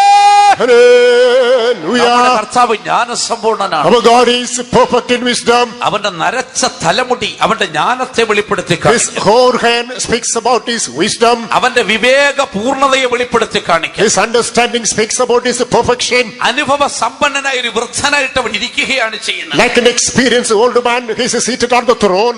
അനുഭവ സമ്പന്നനായ ഒരു വൃദ്ധനായി ദൈവസഭയ്ക്ക് അവൻ വെളിപ്പെട്ടിരിക്കുകയാണ് ചെയ്യുന്നത്. He manifested himself unto the church as an experienced ancient. മീഖാ പ്രവചനത്തിലേക്ക് കടന്നു വരുമ്പോൾ Coming to the book of Micah, അതിന്റെ 5-ാം അധ്യായം 2-ാം വാക്യത്തിൽ chapter 5, 2nd verse. യേശുക്രിസ്തുവിന്റെ തിരുപ്പിറവിയെ കുറിച്ച് മീഖായേൽ പ്രവചിക്കുമ്പോൾ ഇപ്രകാരം പറയുന്നു, Micah predicts about the birth of Lord Jesus Christ in this world. അവന്റെ ഉത്ഭവം പണ്ടേ ഉള്ളതും പുരാതനവുമാകുന്നു. His origin is that is golden and primitive. അവന്റെ ഉത്ഭവം പണ്ടേ ഉള്ളതും പുരാതനവുമാകുന്നു എന്ന് പറഞ്ഞിരിക്കുന്നു. His birth is primitive and already mentioned. നമ്മുടെ കർത്താവ് യേശുക്രിസ്തു പണ്ടേ ഉള്ളവൻ. Lord Jesus had already been. അവൻ പുരാതനമായി ഉത്ഭവിച്ചവനാകുന്നു. He was originated primitively. Yohannan 8:56-58 John 8, 56 to 58. യേശുക്രിസ്തുവിന്റെ ഇഹലോക ജീവിത കാലഘട്ടത്തിൽ During the lifetime of Lord Jesus Christ in the world, അവൻ പരീശന്മാരോട് ഇപ്രകാരം പറഞ്ഞു, to the Pharisees he said, ഓ നിങ്ങളുടെ പിതാവായ അബ്രഹാം എന്റെ ദിവസം കാണുമെന്ന് പറഞ്ഞ് കാത്തിരുന്നവർ. your father Abraham was anxiously waiting to behold my day. കേട്ടിട്ട് പരീശന്മാർ അങ്ങ് ഭ്രമിച്ചുപോയി. Hearing this, the Pharisees were shocked. അവന് തിരിച്ചൊരു ചോദ്യം ചോദിക്കുന്നു, They asked a rhetorical question. നീ അബ്രഹാമിനെ കണ്ടിട്ടുണ്ടോ? Have you seen Abraham? നിനക്ക് 50 വയസ്സ് പോലും ആയിട്ടില്ലല്ലോ. You were not aged even 50 years. കർത്താവ് അവനോട് മറുപടി പറഞ്ഞു, The Lord extended a response. Abraham ജനിക്കും മുമ്പ് ഞാൻ ഉണ്ടായിരുന്നു. I had been even before the birth of Abraham. നമ്മുടെ കർത്താവ് വയോധികനാകുന്നു. Our God is the ancient. അവൻ ജ്ഞാന സമ്പൂർണ്ണനാകുന്നു. He is perfect in wisdom. റോമർ 11:33 വാക്യത്തിലേക്ക് വരുമ്പോൾ Roman 11 verse 33. ദൈവജ്ഞാനത്തിന്റെ ആഴ അപ്രമേയമാകുന്നുവെന്ന് വിശുദ്ധ പൗലോസ് പറയുന്നു. Unsearchable is the depth of the wisdom of God. എഫേസ്യ ലേഖനം 3:10 വരുമ്പോൾ Ephesians chapter 3 verse 10. ദൈവത്തിന്റെ ബഹുവിധമായ ജ്ഞാനങ്ങൾ എന്നാകുന്നു പൗലോസ് പറഞ്ഞിരിക്കുന്നത്. It said that multifaceted wisdom of God. ദൈവത്തിന്റെ ജ്ഞാനത്തെ നമുക്ക് എങ്ങനെ കണ്ടെത്തുവാൻ സാധിക്കും? How can we find out the wisdom of God? അത് ഈ പ്രപഞ്ചത്തിലേക്ക് നോക്കിയാൽ മതി. When we observe the universe, ഈ ആകാശമണ്ഡലത്തിലേക്ക് നിങ്ങൾ നോക്കിയാട്ടെ, look at the solar system, ഈ ഭൂമിയിലേക്ക് നിങ്ങൾ നോക്കിയാട്ടെ, look upon the earth, നിങ്ങളിലേക്ക് തന്നെ നിങ്ങൾ നോക്കിയാട്ടെ, look into yourself. അവിടെയൊക്കെ ദൈവത്തിന്റെ ജ്ഞാനത്തെ നമുക്ക് കണ്ടെത്താം. Everywhere we can witness the wisdom of God. 104-ാം സങ്കീർത്തനത്തിന്റെ 24-ാം വാക്യത്തിലേക്ക് വരുമ്പോൾ Verse 24 of Psalm 104. അവിടെ സങ്കീർത്തനക്കാരൻ ഇപ്രകാരം പറയുന്നു, In the words of the psalmist, യഹോവേ നിന്റെ പ്രവർത്തികൾ എത്ര പെരുകിയിരിക്കുന്നു. O Lord, how marvelous are thy works. നീ ജ്ഞാനത്തോടെ ഇവയൊക്കെയും ഉണ്ടാക്കിയിരിക്കുന്നു. Thou hast created everything in thy wisdom. അവൻ ജ്ഞാനത്തോടെ ഇവയൊക്കെ ഉണ്ടാക്കി. God has made everything in his wisdom. അവൻ ജ്ഞാനത്തോടെ എന്തൊക്കെ ഉണ്ടാക്കി? What to have been made by him in wisdom. 136-ാം സങ്കീർത്തനത്തിന്റെ 5-ാം വാക്യം, Psalm 136 verse 5. അവിടെ നമ്മൾ ഇപ്രകാരം വായിക്കുന്നു, In that passage we read, അവൻ ജ്ഞാനത്തോടെ ആകാശത്തെ ഉണ്ടാക്കി. with wisdom he made the firmament. അവൻ ജ്ഞാനത്തോടെ ആകാശത്തെ ഉണ്ടാക്കി. With wisdom he made the heavens. സദൃശവാക്യത്തിലേക്ക് വരുമ്പോൾ Coming to the book of Proverbs, 3-ാം അധ്യായം 19-ാം വാക്യം, verse 19 of chapter 3. അവൻ തന്റെ ജ്ഞാനത്താൽ ഭൂമിയെ സ്ഥാപിച്ചുവെന്ന് പറഞ്ഞിരിക്കുന്നു. In his wisdom he established the earth. 139-ാം സങ്കീർത്തനം 14-ലേക്ക് വരുമ്പോൾ Psalm 133 9 verse 14. അവൻ മനുഷ്യനിലേക്ക് നോക്കിയിട്ട് സങ്കീർത്തനക്കാരൻ പറയുകയാണ്, Look at the man, the psalmist says, ഓ ഭയങ്കരവും അതിശയവുമായി നീ എന്നെ സൃഷ്ടിച്ചിരിക്കുന്നു. wonderfully and marvelously thou hast created me. നോക്കൂ, അവൻ ജ്ഞാനത്തോടെ ആകാശത്തെ ഉണ്ടാക്കി, With wisdom he made the heavens, അവൻ തന്റെ ജ്ഞാനത്താൽ ഭൂമിയെ സ്ഥാപിച്ചു. with wisdom he established the earth. ഓ ഭയങ്കര അതിശയവുമായി നമ്മെ സൃഷ്ടിച്ചിരിക്കുന്നു. Marvelously and wonderfully the Lord has created man. ഇതാണ് ദൈവത്തിന്റെ ബഹുവിധമായ ജ്ഞാനങ്ങൾ. This is a multifaceted, unsearchable wisdom of God. അവൻ ജ്ഞാനത്തോടെ ഇവയൊക്കെയും ഉണ്ടാക്കിയിരിക്കുന്നു. With wisdom he has created everything. ആകാശം ദൈവത്തിന്റെ ജ്ഞാനത്തെ വിളിച്ചറിയിക്കുന്നു. Heavens speak about the wisdom of God. പലർക്കും ഇത് അംഗീകരിക്കാൻ സാധിക്കത്തില്ല. Many people are not able to accept this. പലർക്കും പലതും സത്യമാണെന്ന് അറിയണമെങ്കിൽ ശാസ്ത്രം സപ്പോർട്ട് ചെയ്തെങ്കിലേ പറ്റത്തുള്ളൂ. You don't understand what is truth. Many people want to have the corroboration of science. ശാസ്ത്രം ശരിയെന്ന് പറഞ്ഞാൽ അവരത് അംഗീകരിക്കും. If they say the science says this, then they will accept it. ശാസ്ത്രം പറഞ്ഞില്ലേ അവർ If അംഗീകരിക്കത്തില്ല. science fails to say, they will never approve. എന്നാൽ ഒരു യാഥാർത്ഥ്യം നിങ്ങൾ മനസ്സിലാക്കി, You have to understand the reality. ആകാശമണ്ഡലത്തെ കുറിച്ച് ഇന്ന് വരെ ശാസ്ത്രം പൂർണ്ണമായി പഠിച്ചിട്ടില്ല. Hitherto, science hasn't had an investigation concerning the solar system. പത്രങ്ങളിലൊക്കെ നമ്മൾ വാർത്തകൾ വായിക്കാറില്ല. In papers, we used to read news. മറ്റൊരു ഭൂമിയെ കൂടെ കണ്ടെത്തി, They have discovered another earth, മറ്റൊരു സൗരയൂഥത്തെ കണ്ടെത്തി, discovered another solar system. വേറൊരു ഗാലക്സി ഉണ്ട്. There is another galaxy. എന്ന് വെച്ചാൽ അവിടെ ഗവേഷണങ്ങൾ നടന്നുകൊണ്ടിരിക്കുന്നതേ ഉള്ളൂ. That means investigation is simply going on. ശാസ്ത്രത്തിന് ഇന്ന് വരെ പ്രപഞ്ചത്തെ കീഴ്പ്പെടുത്തുവാൻ സാധിച്ചിട്ടില്ല. Hitherto, science hasn't conquered the universe. മറ്റ് വീണ്ടും ശാസ്ത്രം ഗവേഷണം നടത്തിക്കൊണ്ടിരിക്കുക. Again, science is making its investigation. ഭൂമിയെ പോലെ മറ്റേതെങ്കിലും ഗ്രഹമുണ്ടോ മനുഷ്യാധിവാസ യോഗ്യമായിട്ട്? Is there any other planet when human life can be possible? മറ്റേതെങ്കിലും ഗ്രഹത്തിൽ ഭൂമിയിലെ പോലെ മനുഷ്യൻ ജീവിക്കുന്നുണ്ടോ? ഇതൊക്കെ അവൻ അന്വേഷിച്ചുകൊണ്ടിരിക്കുക. Like this planet of Earth, is there any other planet where human beings dwell? These people are making investigations. കോടിക്കണക്കിന് ഡോളർ അതിനുവേണ്ടി ചെലവഴിച്ചുകൊണ്ടിരിക്കുക. Millions and millions of dollars are spent for the same purpose. അവന്റെ ഗവേഷണങ്ങൾ എങ്ങും എത്തിച്ചേരുന്നില്ല. All his investigations prove to be futile. എത്ര കാലം ഗവേഷണം നടത്തിയാലും ഫലം For ഉണ്ടാകത്തില്ല. ages and ages they make the investigation, it's not going to yield any result. 115 സങ്കീർത്തനം 16 വാക്യം Psalm 115 verse 16. തിരുവെടുത്ത് വളരെ വ്യക്തമായി പറയുന്നു, The word of God in clear terms says, സ്വർഗം ദൈവത്തിന്റെ സ്വർഗമാകുന്നു, heaven is the heaven of God. ഭൂമിയോ അവൻ മനുഷ്യർക്ക് കൊടുത്തിരിക്കുന്നു. He has given the earth unto the children of men. ദൈവം മനുഷ്യനെ അധിവസിക്കുവാൻ ഭൂമിയെ മാത്രമേ കൊടുത്തിട്ടുള്ളൂ. Only God is given the earth unto man to abide. മറ്റേതൊരു ഗ്രഹത്തിലും പോയാൽ മനുഷ്യനെ കണ്ടെത്തുവാൻ സാധിക്കത്തില്ല. If you visit some of the planets, you cannot see human beings. ആകെ ഇതൊക്കെ അവൻ ജ്ഞാനത്തോടെ സൃഷ്ടിച്ചുണ്ടാക്കിയത്. Therefore, God has set and created everything in His wisdom. ഈ പ്രപഞ്ചത്തിന്റെ വിന്യാസം എന്ന് നോക്കുമ്പോൾ നമുക്കത് മനസ്സിലാകും. When we understand the establishment of this universe, we understand the same. അധിവാസ യോഗ്യമായിട്ട് ഈ ഭൂമി അവൻ എങ്ങനെ സൃഷ്ടിച്ചിരിക്കുന്നു. How God has created this earth, whereby man can dwell here. സൂര്യനിൽ നിന്ന് ഭൂമിയിലേക്കുള്ള അകലം ഒന്ന് ശ്രദ്ധിച്ചാൽ മതി. Let's observe the distance between the sun and the earth. ആ അകലം പഠിക്കുമ്പോൾ നമുക്ക് എങ്ങനെ ഭൂമിയെ എന്തുദ്ദേശത്തോടെ സ്ഥാപിച്ചു എന്ന് മനസ്സിലാക്കുവാൻ സാധിക്കും. When we study the distance, we understand what is the purpose with which God had created the earth. ഏതാണ്ട് 14,95,73,000 കിലോമീറ്റർ ആകുന്നു സൂര്യനിൽ നിന്ന് ഭൂമിയിലേക്കുള്ള അകലം എന്ന് പറഞ്ഞിരിക്കുക. Around about 14 crores 95,766 miles, the distance between the earth and the heaven and the sky and the sun. സൂര്യന് ഭൂമിയുടെ 10 ലക്ഷം ഇരട്ടി വലിപ്പമുണ്ട്. That is, this sun is some 10 lakh fold greater than this earth.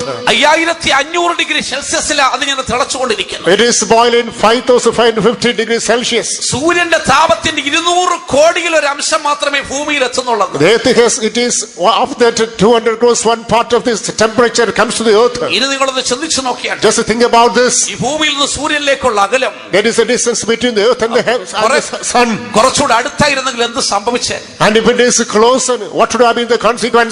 14 കോടി എന്നുള്ളത് 12 കോടി ആയിരുന്നെങ്കിൽ എന്ത് സംഭവിക്കുമായിരുന്നു? In the place of 14 crores, had it been 12 crores, what would have been the aftermath? ഇവിടെ ഇരിക്കുന്നവരൊക്കെ കത്തിക്കരിഞ്ഞ് കരിക്കട്ടകളായി പോകുമായിരുന്നു. We should have been burned to charcoal. ഈ 14 കോടി എന്നുള്ളത് 18 ആക്കി തീർത്താലോ?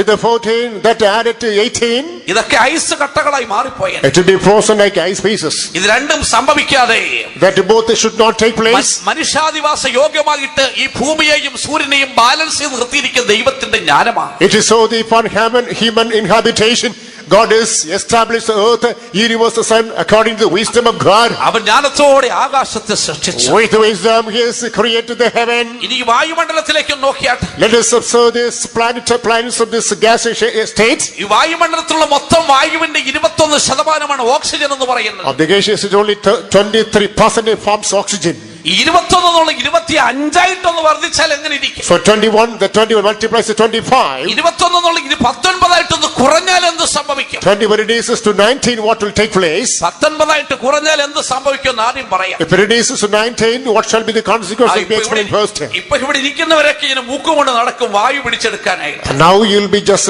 smelling, sniffing, and not to have this air.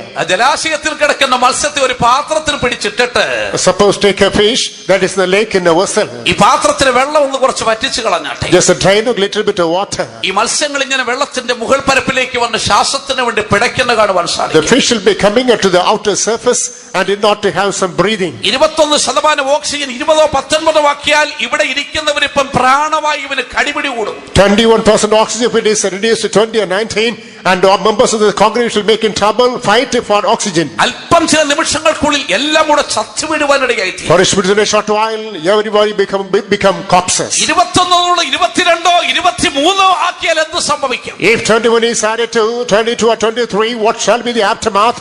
ഇവിടെ ഒറ്റ പെട്രോൾ പമ്പ് പ്രവർത്തിക്കാൻ പറ്റത്തില്ല. And no petrol pump can work here. ഒറ്റ വാഹനം ഓടാൻ സാധിക്കത്തില്ല. No vehicle can fly here. Oxygen ഒരു പ്രത്യേകതയുണ്ട്. Oxygen has got importance. അത് ജ്വലന സഹായിയായ വാതകമാകുന്നു.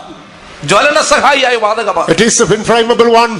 പെട്രോൾ തുറന്നാൽ മതി ഉടൻ തീ കത്തുവാൻ ഇടയായി തീരും. You just petrol open, it is highly burned into flames. ആകയാൽ എന്നെ കേൾക്കുന്ന പ്രിയപ്പെട്ട ദൈവമക്കളെ, Hello, people of God who are listening to me. ഇതൊന്നും സംഭവിക്കാത്ത വിധത്തില് These things should not materialize. വളരെ കൃത്യമായ അളവിൽ ഈ വാതകത്തെ ക്രമീകരിച്ചു നിർത്തിയിരിക്കും. In proper measures, God has organized everything. സൂര്യനും ഭൂമിയുള്ള അകലം ക്രമീകരിച്ചു നിർത്തിയിരിക്കുന്നു. He has organized the distance between the earth and the sun.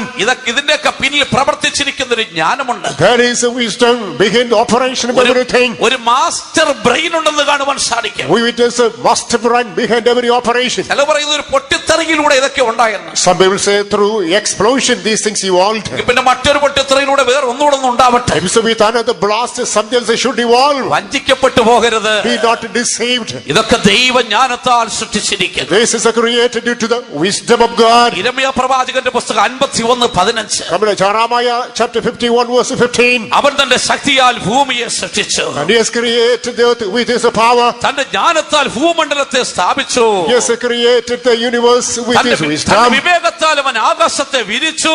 By his prudence he has established the firmament. ഞാൻ നിങ്ങൾ അധിവസിക്കുന്ന മനുഷ്യ ശരീരത്തിലേക്ക് നോക്കിയാട്ടെ. When we assess human body in which we are, എത്ര ജ്ഞാനത്തോടെയാണ് ഈ ശരീരം അവൻ നിർമ്മിച്ചിരിക്കുന്നത്. in marvelous wisdom he has set our body. സങ്കീർത്തനക്കാരൻ പറയുന്നു, Psalmist says, ഭയങ്കര അതിശയമായി നമ്മെ സൃഷ്ടിച്ചിരിക്കുന്നവൻ. wonderfully and marvelously thou hast created man. ഞാനിപ്പോൾ സംസാരിക്കുന്നല്ലോ. Now I am talking to ഈ you. ശബ്ദം പുറത്തേക്ക് വരണമെന്നുണ്ടെങ്കിൽ If this voice is to come out, എന്റെ ശരീരത്തിലെ 72 പേശികൾ ഒരുമിച്ച് പ്രവർത്തിച്ചെങ്കിലേ സാധിക്കത്തുള്ളൂ. 72 bands in my body should work together. ഇതിലേതെങ്കിലും ഒന്ന് പണിമുടക്കിയാൽ ഞാൻ വാതിറന്നാൽ ഒന്നും പുറത്തേക്ക് വരത്തില്ല. If one strikes, if I open the mouth, voice will not come out.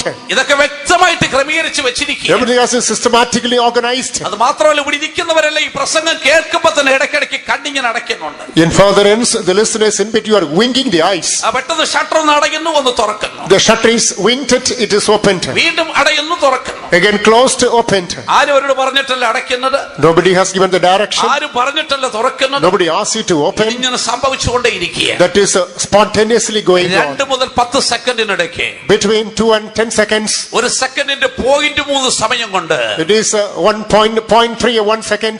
ഇതിങ്ങനെ അടഞ്ഞും തുറന്നു ഇരിക്കും. That is winking and opening. ദൈവത്തിന്റെ ജ്ഞാനമാണ്. It is the wisdom of God. എന്തിനാണ് പ്രവൃത്തി ചെയ്യുന്നത്? What body is it doing that work? Pumping സംവിധാനമാണ്. That is a pumping system. ഈ കൺപോളെ അടഞ്ഞു തുറന്നില്ലെങ്കിൽ The eyelash is not shut and open. കണ്ണുനീർ ഗ്രന്ഥിയിൽ നിന്ന് കണ്ണുനീർ നേത്രപടലത്തിലേക്ക് വരത്തില്ല. It is the tears will not come to the retinue. നേത്രപടലത്തിൽ കണ്ണുനീർ വന്നെങ്കിൽ മാത്രമേ കൃഷ്ണമണിക്ക് യഥേഷ്ടം ചലിക്കാൻ സാധിക്കത്തുള്ളൂ. If the tears come only, that the apple will systematically move. ഈ കൺപോളെ അടഞ്ഞു തുറന്നില്ലെന്നുണ്ടെങ്കിൽ If the lashes do not shut and open, ഏതാണ്ട് വിഴുങ്ങുന്നവര് ഈ തൊണ്ടക്കിരിക്കുമ്പോ കണ്ണിങ്ങനെ തെള്ളിയിരിക്കുമല്ലോ, അതുപോലെ ഒറ്റ ഇരിപ്പിരിക്കാനിടയായി. When people swallow something, it is projected there. It's in Adam's apple.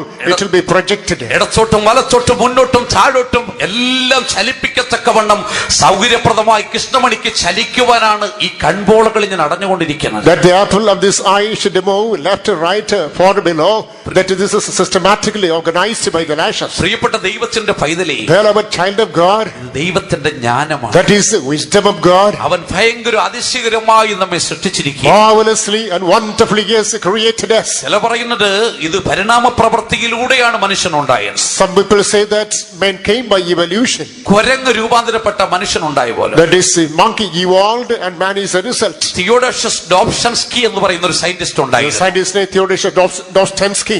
താന് ഈ പരിണാമ പ്രവൃത്തിയെ കുറിച്ച് പഠിച്ചു. When we examined this theory of evolution, അതിനുശേഷം താന്റെ നിഗമനത്തിൽ എത്തിച്ചേർന്നു. he arrived at a decision. ഒരു കുരങ്ങ് അതിന്റെ ജീവിതത്തിൽ വളർച്ച പ്രാപിച്ചിട്ട് A monkey attains growth in its life ഒരു ടൈപ്പ് റൈറ്ററിൽ in a typewriter, 5 വരി 5 lines, തെറ്റുകൂടാതെ ടൈപ്പ് ചെയ്തെടുക്കുവാൻ കഴിയണമെന്നുണ്ടെങ്കിൽ without error, in order to make it out, 10⁻180 വർഷം ആവശ്യമായിരിക്കും. it needs 10 raised to 180 years. അത്രയും വർഷം എന്ന് പറഞ്ഞിരിക്കുന്നത് That much period is, പ്രപഞ്ചമുണ്ടായി എന്ന് പറയുന്ന കാലത്തേക്കാൾ വളരെ കൂടുതലാകുന്നു. that is far greater than the time of the universe. ആകിൽ ഒരിക്കലും പരിണാമത്തിലൂടെയാണ് മനുഷ്യൻ ഉണ്ടായെന്നുള്ളതിനെ താൻ അംഗീകരിക്കുന്നില്ല. He never accepts that through evolution man came into force. ആകിൽ എന്നെ കേൾക്കുന്ന പ്രിയപ്പെട്ട ദൈവത്തിന്റെ ജനമേ, Beloved people of God who are listening to me, ഞാനും നിങ്ങൾ അവന്റെ ജ്ഞാനത്തിന്റെ ശേഷിപ്പാകുന്നു. we are the remnants of the wisdom of God. കൊലോസ്യ ലേഖനം 2-ാം അധ്യായത്തിന്റെ 3-ാം വാക്യത്തിലേക്ക് വരുമ്പോൾ Colossians chapter 2 verse number 3. അവരിൽ ജ്ഞാനത്തിന്റെയും പരിജ്ഞാനത്തിന്റെയും നിക്ഷേപങ്ങളൊക്കെ സ്വരൂപിച്ചിരിക്കുന്നു എന്ന് പറയുന്നു. In him hidden all the treasures of wisdom and prudence. അവൻ ജ്ഞാനികൾക്ക് ജ്ഞാനവും വിവേകികൾക്ക് വിവേകവും കൊടുക്കുന്നു എന്ന് പറഞ്ഞിരിക്കുന്നു. He is giving wisdom to the wise,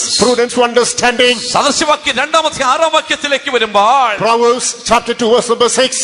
യഹോവയല്ലോ ജ്ഞാനം നൽകുന്നു എന്ന് പറഞ്ഞിരിക്കുന്നു. It is the Lord who is the provider of wisdom. അവന്റെ വായിൽ നിന്ന് പരിജ്ഞാനവും വരുന്നു എന്ന് പറഞ്ഞിരിക്കുന്നു. There is understanding coming out of his mouth. സമയം കടന്നുപോയത് കൊണ്ട് As the അവസാനിപ്പിക്കട്ടെ. time is over, let me wind up my words. പ്രിയപ്പെട്ട ദൈവമക്കളെ, Beloved people of God, നമ്മുടെ കർത്താവ് യേശു ക്രിസ്തു ജ്ഞാന our സമ്പൂർണ്ണനാണ്. Lord Jesus Christ is an embodiment of wisdom. അവന്റെ തലയും തലമുടിയും വെളുത്ത ഹിമത്തോളം വെണ്മയായിരിക്കും. His head and hand as white as snow and wool. അവന്റെ വിവേകമാണ് ഈ ആകാശമണ്ഡലങ്ങൾ. The firmament speaks about his wisdom. അവന്റെ ജ്ഞാനമാണ് ഈ ഭൂമി എന്ന് This പറയുന്നത്. earth speaks about his understanding. അവന്റെ ജ്ഞാനമാണ് ഞാനും നിങ്ങളും എന്ന് പറഞ്ഞിരിക്കുന്നത്. We are nothing but a manifestation of his wisdom. അവൻ ജ്ഞാനവും പരിജ്ഞാനവും കൊടുക്കുന്നവനാണ്. He is providing wisdom and understanding. അവൻ വിവേകത്തെ കൊടുക്കുന്നവനാണ്. He is providing prudence.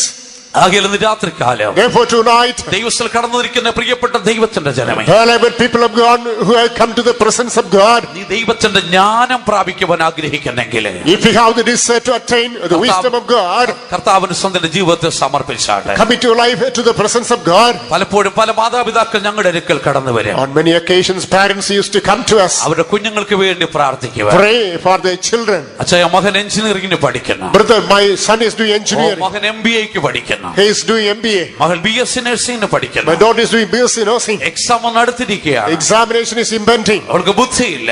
They are not scholarly enough, പഠിച്ചാൽ അവിടെ മനസ്സ് നിൽക്കത്തില്ല. and they are not able to store it in the memory. കഴിഞ്ഞ പരീക്ഷയിലൊക്കെ തോറ്റുപോയി. The past examination miserably they failed. നിങ്ങൾ നിങ്ങളുടെ മകനെ നോക്കി പറയുന്നുണ്ടായിരിക്കാം, Look at your children, you may say the same testimony. അവനൊരു മണ്ടനാകുന്നവൻ, He is a fool. അവൻ ഒരിക്കലും രക്ഷപ്പെടത്തില്ലെന്ന്. He is not going to come up well. എന്നാൽ ദൈവത്തിന്റെ വചനം But പറയുന്നു, the word of God says, നീ കർത്താവിന്റെ അരികിലേക്ക് ചെന്നാട്ടെ, if you come unto the Lord ഫൽസിക്കാതെ without reluctance, എല്ലാവർക്കും ഔദാര്യമായി കൊടുക്കുന്ന ഒരു ദൈവമുണ്ട്.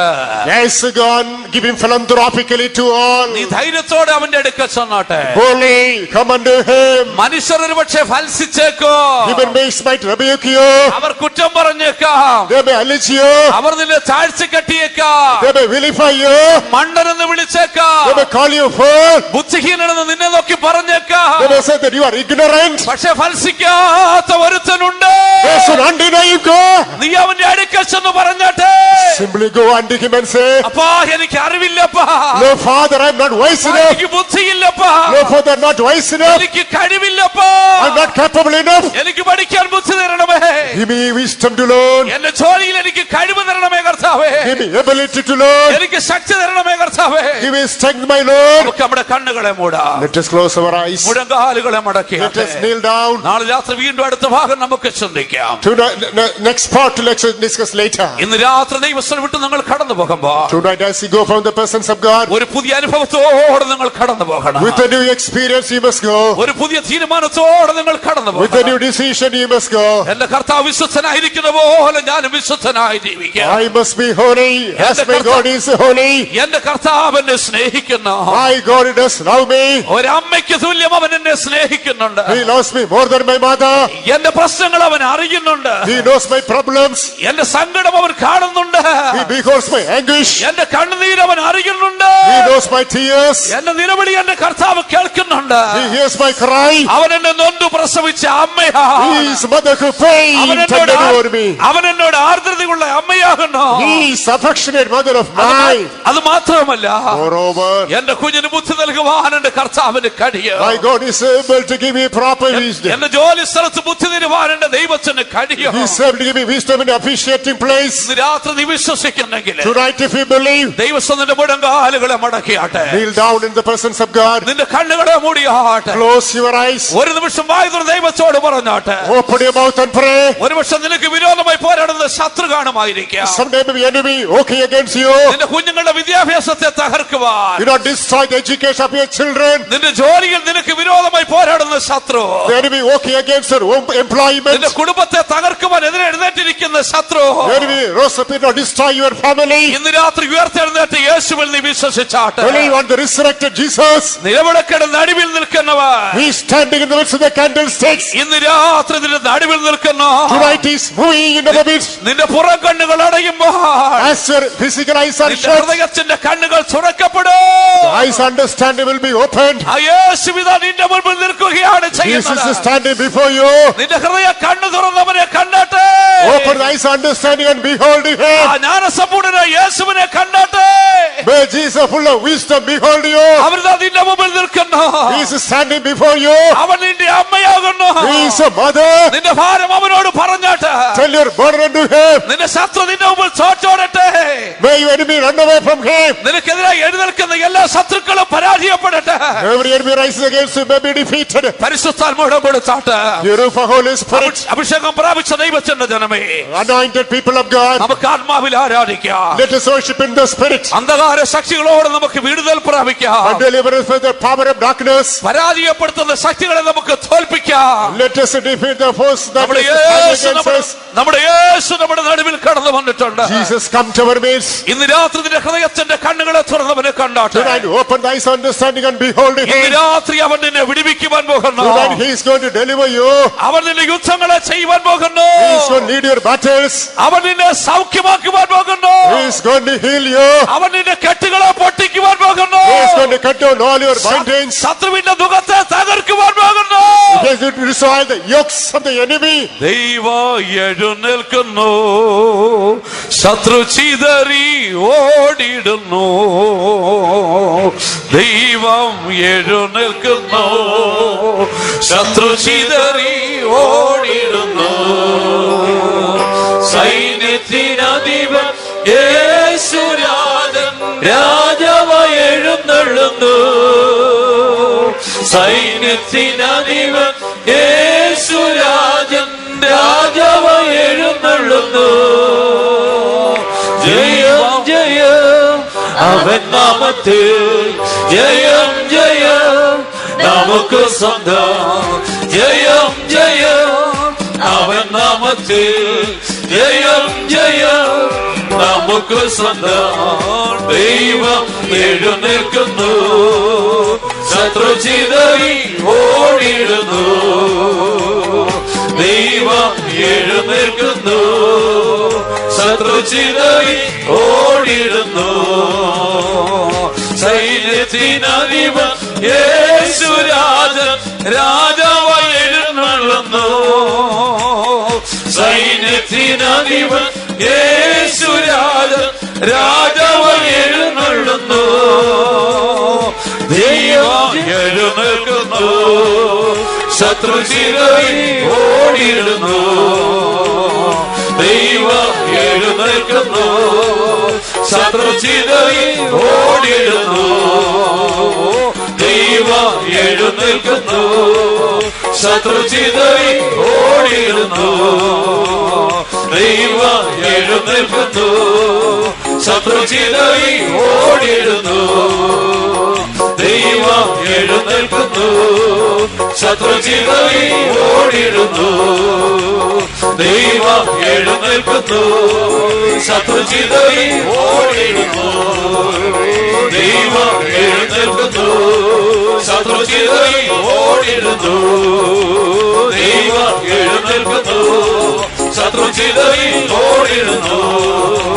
ദൈവം എഴുന്നേൽക്കുന്നു, ശത്രു ചിതറി ഓടിയിടുന്നു. ദൈവം എഴുന്നേൽക്കുന്നു, ശത്രു ചിതറി ഓടിയിടുന്നു. എല്ലാ ശത്രുവിന്റെ ശക്തികളും എല്ലാ ഇരുട്ടിന്റെ അധികാരങ്ങളും ചെതറി ഓടട്ടെ. ദൈവം എഴുന്നേൽക്കുന്നു, ഉയർത്തെഴുന്നേറ്റ യേശു നമ്മുടെ നടുവിൽ കടന്നു വന്ന് നമുക്ക് മധ്യ നിൽക്കുന്നു. എല്ലാ ശത്രുവിന്റെ ശക്തികളും തോറ്റോടട്ടെ. എല്ലാവരും ദൈവശക്തി ഇടം കൊടുത്ത് വിടുതൽ പ്രാപിച്ചാട്ടെ. Hallelujah, hallelujah, hallelujah, hallelujah, hallelujah, hallelujah, hallelujah, hallelujah, hallelujah.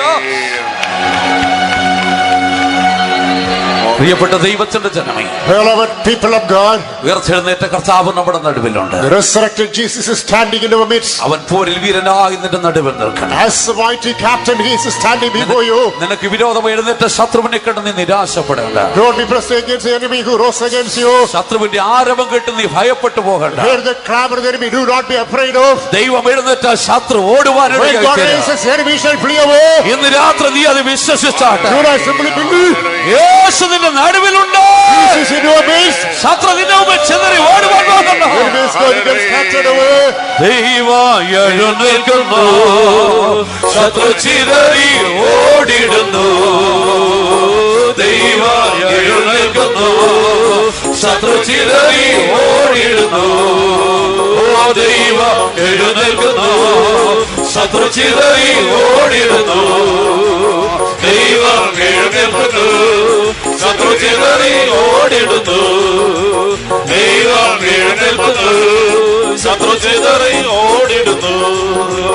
ദൈവം എഴുന്നേൽക്കുന്നു, ശത്രു ചിതറി ഓടിടുന്നു.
നമുക്ക് സ്വന്തം. ജയം ജയം അവൻ നാമത്തിൽ, ജയം ജയം നമുക്ക് സ്വന്തം. ദൈവം എഴുന്നേൽക്കുന്നു, ശത്രു ചിതറി ഓടിടുന്നു. ദൈവം എഴുന്നേൽക്കുന്നു, ശത്രു ചിതറി ഓടിടുന്നു.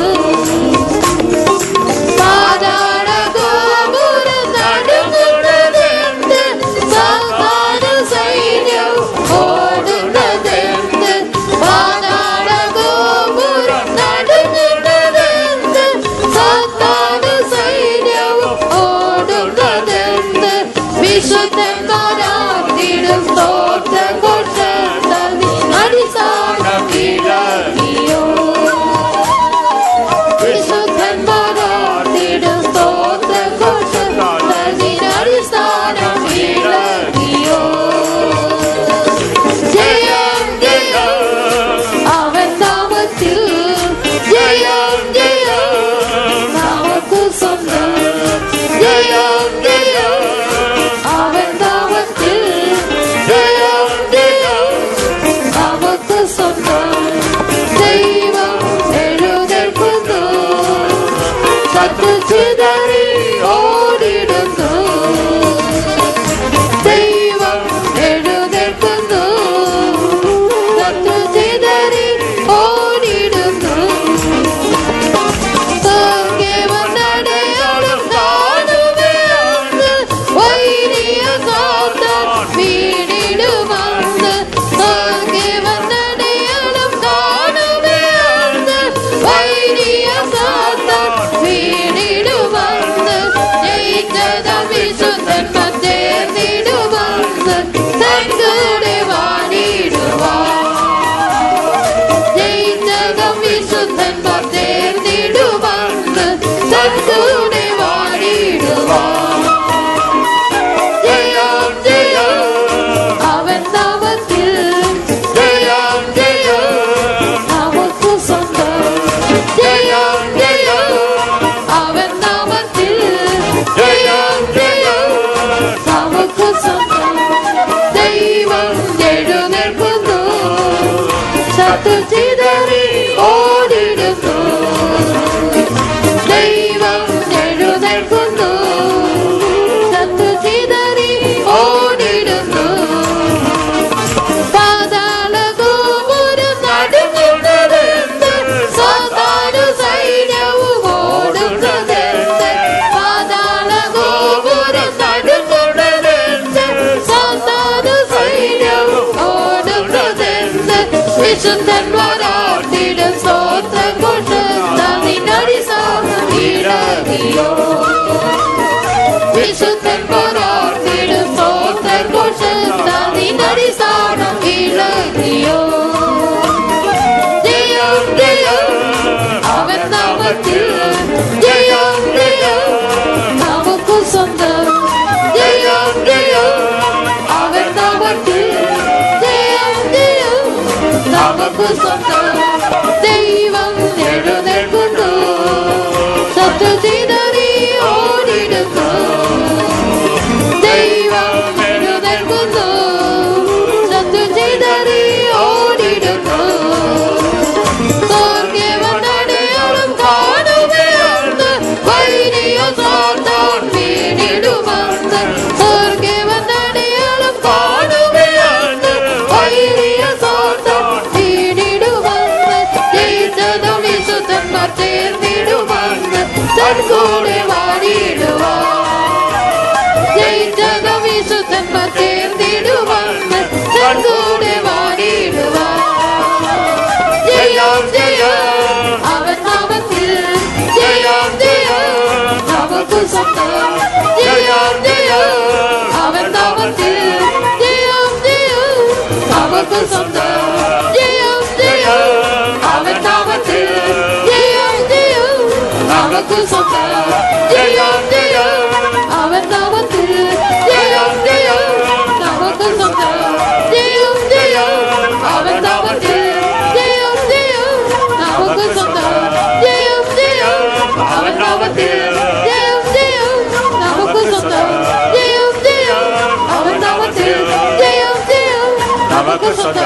ജയം ജയം അവനാമത്തിൽ ജയം ജയം നമുക്ക് സ്വന്തം ജയം ജയം അവനാമത്തിൽ Hallelujah. Hallelujah. Hallelujah. Shabalana bakarana galana. Hirana bakaturiana galana galana. Hira bakarana galana bakaturiana galana. Hira galana bakarana bakyarana galana. Oh rikara galana galana bashabalana. Oh rikara galana galana galana. Tirana galana bakaturiana karana. Tirana bakaturiana galana. Tirabakarana galana. Tirabakarana galana bakaturiana. Sharana galana. I have stretched out my hand. Hallelujah. ഞാൻ എന്റെ കരത്തെ നീട്ടിയിരിക്കുന്നു. I have stretched out my hand. ഞാൻ എന്റെ കരം നീട്ടിയിരിക്കുന്നു. And I want to give you the victory. ഞാൻ നിങ്ങൾക്ക് ജയത്തെ നൽകുവാൻ വാഞ്ചിക്കുന്നു. Yes, tonight is a night of victory for you. അതെ, ഇന്ന് രാത്രി നിങ്ങൾക്ക് ജയത്തിന്റെ രാത്രിയാകും. Tonight is a night of healing for you. ഇന്ന് രാത്രി നിങ്ങൾക്ക് സൗഖ്യത്തിന്റെ രാത്രിയാത്രേ. Tonight is a night of deliverance for you. ഇന്ന് രാത്രി നിങ്ങൾക്ക് വിടുതലിന്റെ രാത്രിയാകുന്നു. My hand is touching you. എന്റെ കരം നിങ്ങളെ തൊടുന്നു. My hand is touching you. എന്റെ കരം നിങ്ങളെ തൊടുന്നു. Therefore believe my hand. ആകയാൽ എന്റെ കരത്തെ വിശ്വസിക്കുവിൻ. Believe my power. എന്റെ ശക്തിയിൽ വിശ്വസിക്കുവിൻ. Thus saith the Lord. കർത്താവ് ഇപ്രകാരം അരുളി ചെയ്യുന്നു. Hallelujah. Hallelujah. Hallelujah. Hallelujah. Hallelujah. Hallelujah. Shabalana balana balana.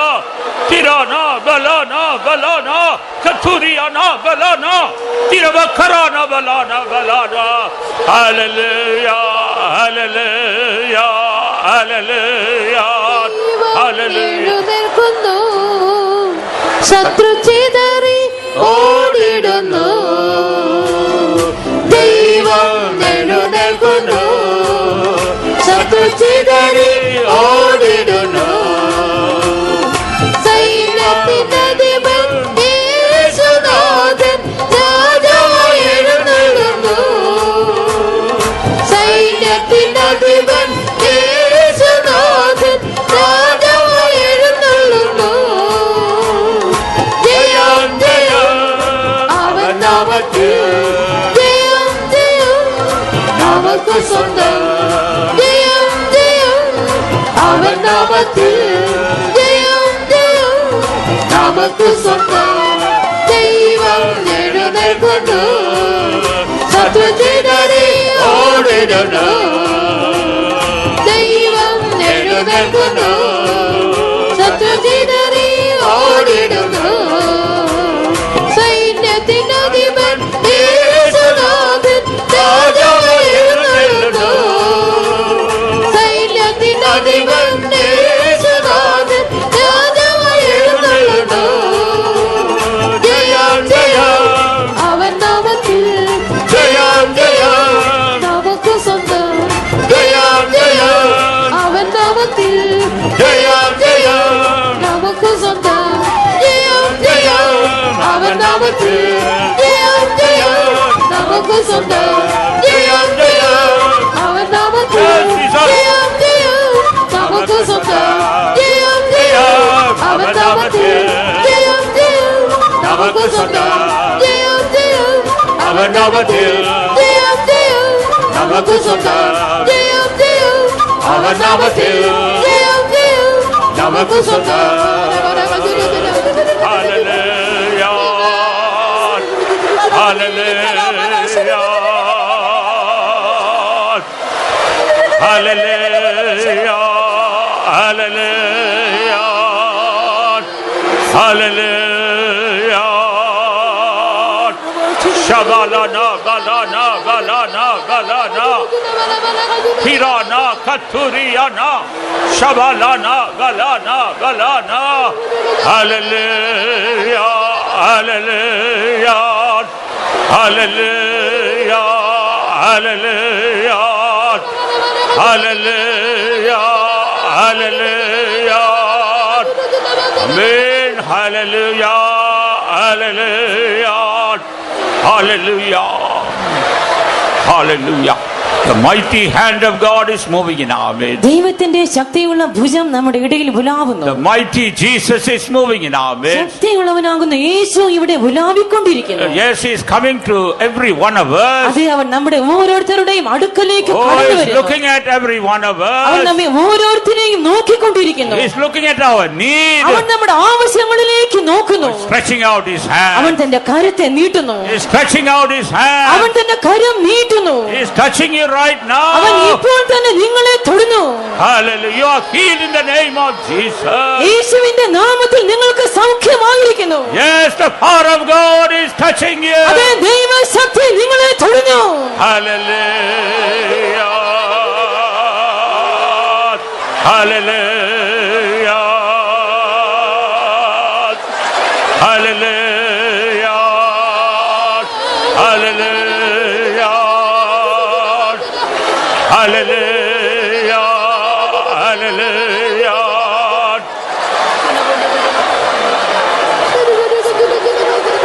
You may be a new person, നിങ്ങൾ ഒരു പക്ഷെ ഒരു പുതിയ ആളാകാം, or you may be a believer, അല്ലെങ്കിൽ നിങ്ങൾ ഒരു വിശ്വാസി or ആയിരിക്കാം, you may be a servant of അഥവാ God. നിങ്ങൾ ഒരു ദൈവ ശുശ്രൂഷകനാകാം. But Jesus loves you. എന്നാൽ യേശു നിങ്ങളെ Jesus സ്നേഹിക്കുന്നു. wants to touch you. യേശു നിങ്ങളെ തൊടുവാൻ Jesus വാഞ്ചിക്കുന്നു. wants to heal you. യേശു നിങ്ങളെ സൗഖ്യമാക്കുവാൻ Jesus വാഞ്ചിക്കുന്നു. wants to deliver you. യേശു നിങ്ങളെ വിടുവിക്കുവാൻ വാഞ്ചിക്കുന്നു. Yes, tonight is moving in our midst. Tonight is അതെ, ഇന്ന് moving രാത്രി in അവൻ our നമ്മുടെ midst. ഇടയിൽ ഉലാവിക്കൊണ്ടിരിക്കുന്നു. If you believe, you shall see the glory of നിങ്ങൾ God. വിശ്വസിക്കുമെങ്കിൽ ദൈവത്തിന്റെ മഹത്വം കാണും. Yes, the Lord is touching അതെ, you. ദൈവം ഇതാ നിങ്ങളെ തൊടുന്നു. Yes, He's healing അവൻ you. നിങ്ങളെ സൗഖ്യമാക്കുന്നു. Hallelujah.